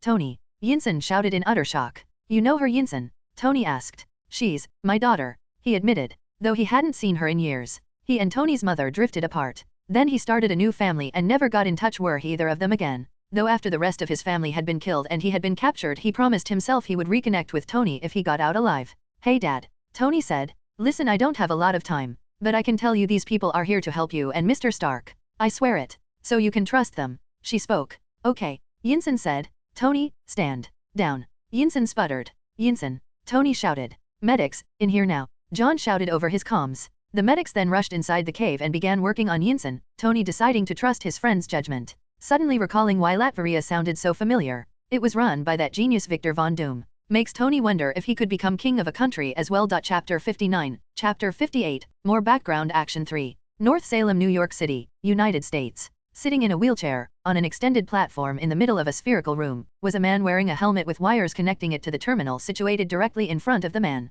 whose name is Charles Francis Xavier. Insert image of Charles Xavier / Professor X here. One of the most powerful telepaths on planet Earth, as well as a man who gained his powers through the awakening of his X gene. Fascinated by this, Charles decided to dedicate his life to the study of those with X gene-based powers, which he has termed mutants, as well as helping those like him learn to control their abilities, and work to make a world where mutants can live however they wish, without being hated or feared. Those, and several other reasons, are why he created a school and formed a team known as the X-Men. Now as to what Charles is doing at the moment, he is using a device that amplifies his already incredible psychic powers, which makes it easier for him to track and locate mutants. The machine's name, Cerebro. The reason? It's because in the past month Charles has noticed several mutants he had been observing, and oftentimes their families, completely and utterly disappearing, making the man worried. Since if someone was actively targeting mutants and their families, they needed to be stopped immediately. That's why Charles was once again using Cerebro to try and locate those missing mutants and their families. But no matter how hard he searched, he couldn't find them. Just what could I be missing? Charles asked himself, racking his brain, trying to figure out a solution to the problem in front of him. That's when he recalled a particular detail. After doing so, Charles removed his Cerebro helmet, then left Cerebro's chamber. He then moved through the halls of the X-Men underground facilities to get to the elevator that would take him back up to the main mansion, which also functioned as the school. Entering the elevator, he rode it up, then got off when it reached his destination. Charles then began wheeling himself around, until he found the person he was looking for, Logan, the man being outside, laying in a hammock, which he stopped doing the moment Xavier rolled up in front of him. What do you need, Chuck? Logan asked. You told me some time ago about how your daughter, and several other mutants are attending a school on the nation of Latveria, correct? Charles asked. Yeah, Logan replied. But like I told you before, Chuck, I can't talk about the details. That was the one stipulation Victor had made to Logan in regards to his visits to Latveria to spend time with Laura, which would immediately be cut off should he violate the term he was given. Logan knew Victor was serious, so he never violated it. But he gave Xavier what details he could. When he revealed to the man he had a daughter, the details don't concern me, Charles replied. Truthfully, I've come to ask you to see if you could set up a meeting between me and the monarch of Latveria. What? Why? Logan asked. As you well know, several mutants and their families have gone missing, and that number is growing every day. And I'm not close to find any leads to the cause. But I figured if the king of Latveria is a friend to mutants, then he may be able to aid me in my investigation, Charles explained. EVO? Huh? Charles questioned. In Latveria, people like us are referred to as EVO, which stands for Evolved Human, Logan explained. A term created by the monarch, Victor Von Doom. He spoke. The man you want to meet, Chuck, who actually wants to meet you too. He does? Charles asked. Logan nodded. Yeah, told me to set up a meeting between you two the moment you asked, Logan revealed. I see, Charles replied, his mind wondering exactly how his meeting with this Victor Von Doom would go. He could only hope it was a fruitful one. Unknown location, Staring out at the landscape before him, the man known Magneto was lost in his thoughts. Insert image of Magneto here. That is until he sensed someone approaching him from behind. Turning, Magneto saw it was his second in command, and one of his most dedicated followers, Fabian Cortez. Insert image of Fabian Cortez. Fabian. Magneto mused. Magneto, sir. Fabian replied, getting on one knee and bowing his head to Magneto briefly, before lifting it up. I have obtained the information you have been seeking. The location of the missing mutants, he said. Since Magneto and his followers had suddenly noticed mutants going missing in large numbers over a month ago, when they did, Magneto vowed to get to the bottom of this, since he would not allow his second people to suffer the indignities of his first. No more. Never again, Magneto thought, cleaning his fists. Where are our missing brethren? Magneto asked. We've traces them to a small Eastern European country, the one that has been on the news quite a bit on the last few years. Latveria. Fabian spoke. I see, Magneto replied, thinking that once again another European country was going after his people. Not on my watch, Magneto muttered. Fabian, prepare our forces. We're heading to Latveria. Yes, sir, Fabian replied, a smile on his face, along with a crazed and worship-like glint in his eyes that Magneto failed to notice. Unknown location. Standing in a sophisticated laboratory, a man stood in front of a screen, with an angry expression on his face. The man in question didn't even look human. He had pure white skin, a red gem in the center of his forehead, and his body looked almost metallic in several areas.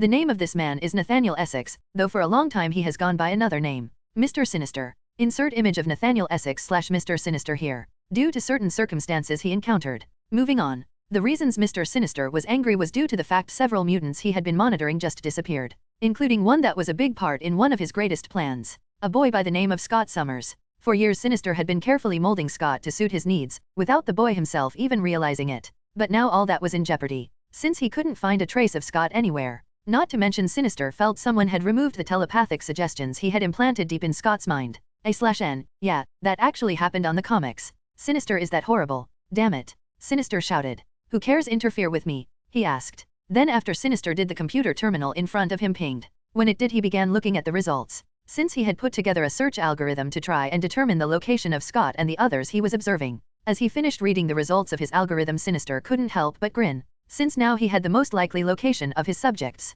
A place called Latveria. To think as third world country would step into my business, Sinister mused, since he didn't really think that highly of Latveria. Inferior Homo sapiens, Sinister shouted. Time for them to learn what happens when you get in the way of Sinister, he said, chuckling to himself afterwards. Sinister having no idea the shitstorm he was about to create for himself. Chapter 60, Chapter 59, Reports and Trespassers. Latveria, Doomstadt. May 8, 2008. Victor, POV. My holographic screen active in front of me, I sat in my personal office within Castle Doom, reviewing several reports from the past week that I had put off doing, since I was working on personal projects in my laboratory facility. But now I am all business, which is usually how I do things. 1 week of personal time, 1 week of business time. Unless something major happens during either time period. It works for me. Plus I can do it since I'm in charge and basically make the rules. Boy, it's good to be emperor. Trailing through the reports, I quickly got through the most boring and routine ones before moving on to the good stuff. First up, the status of Project Safe Haven. A project I had been planning to implement for some time, but finally did upon the return from my last trip to the United States.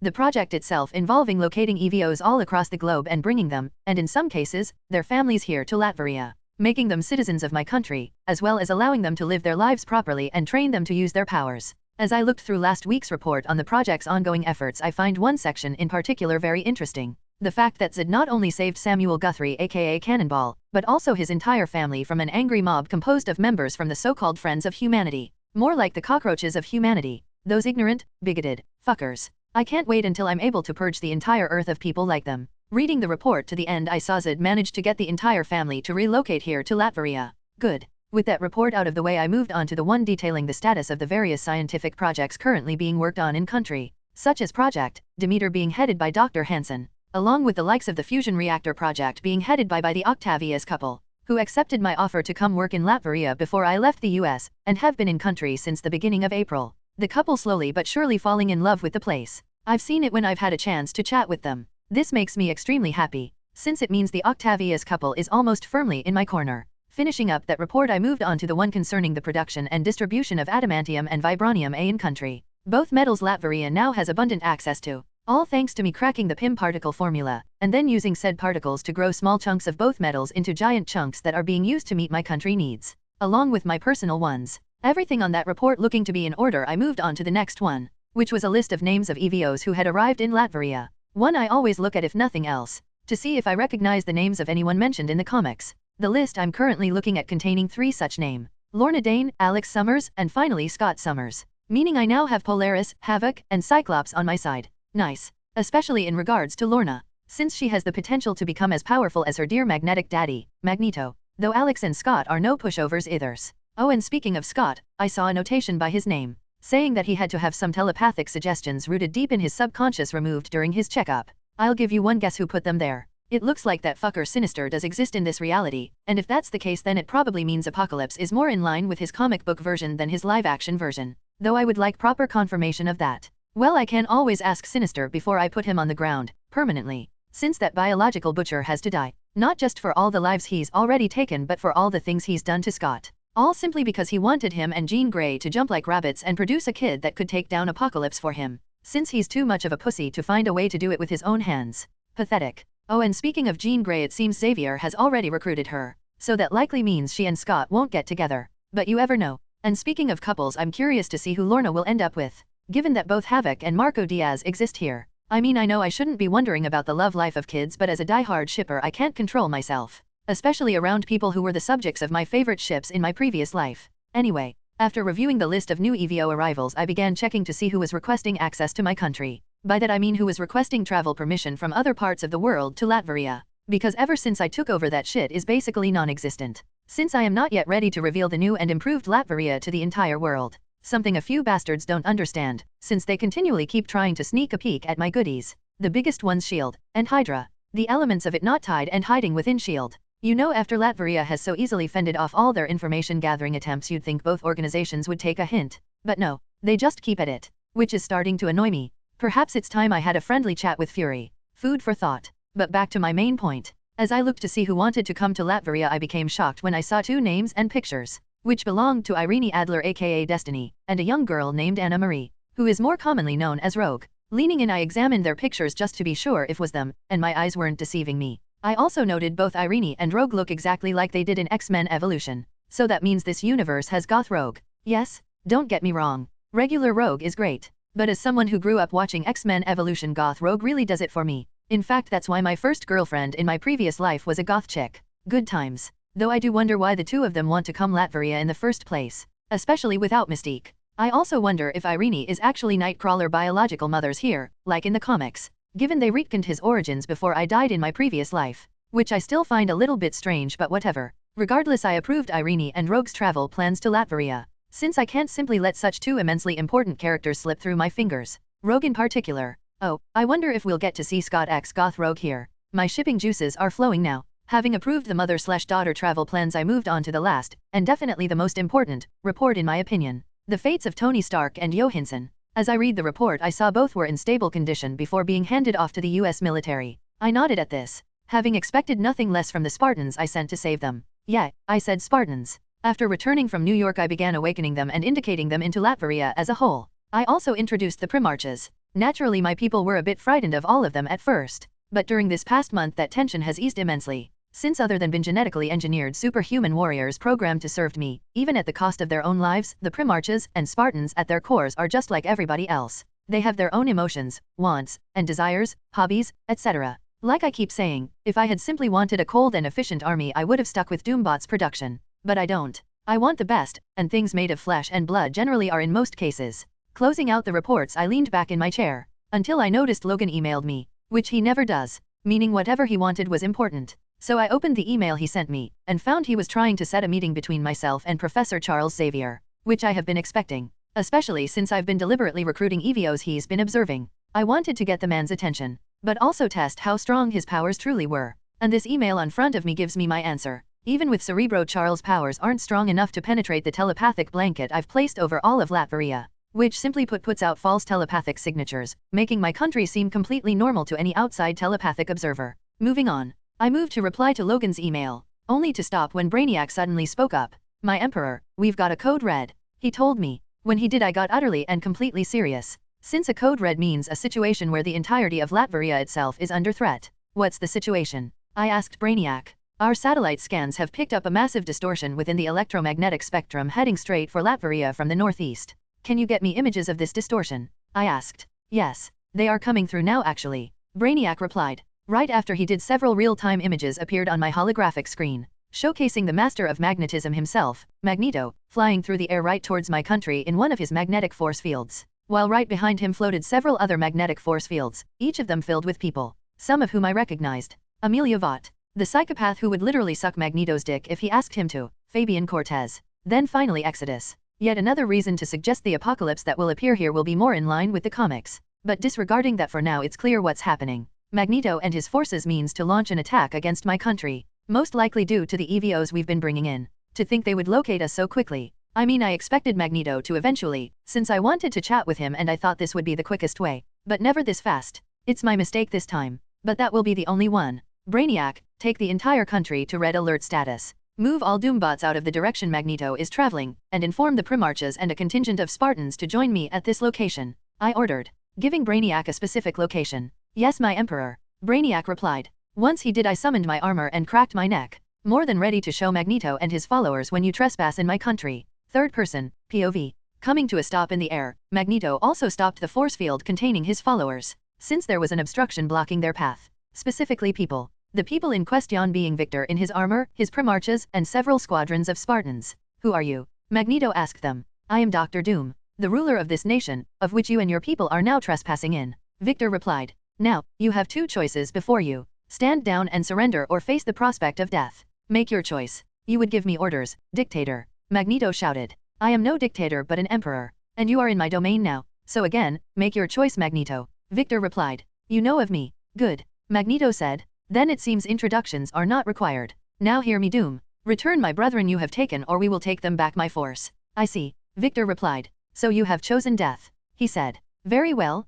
Moving Victor was before Magneto before he could blink. Once he suckered punched the man, kicking off their battle.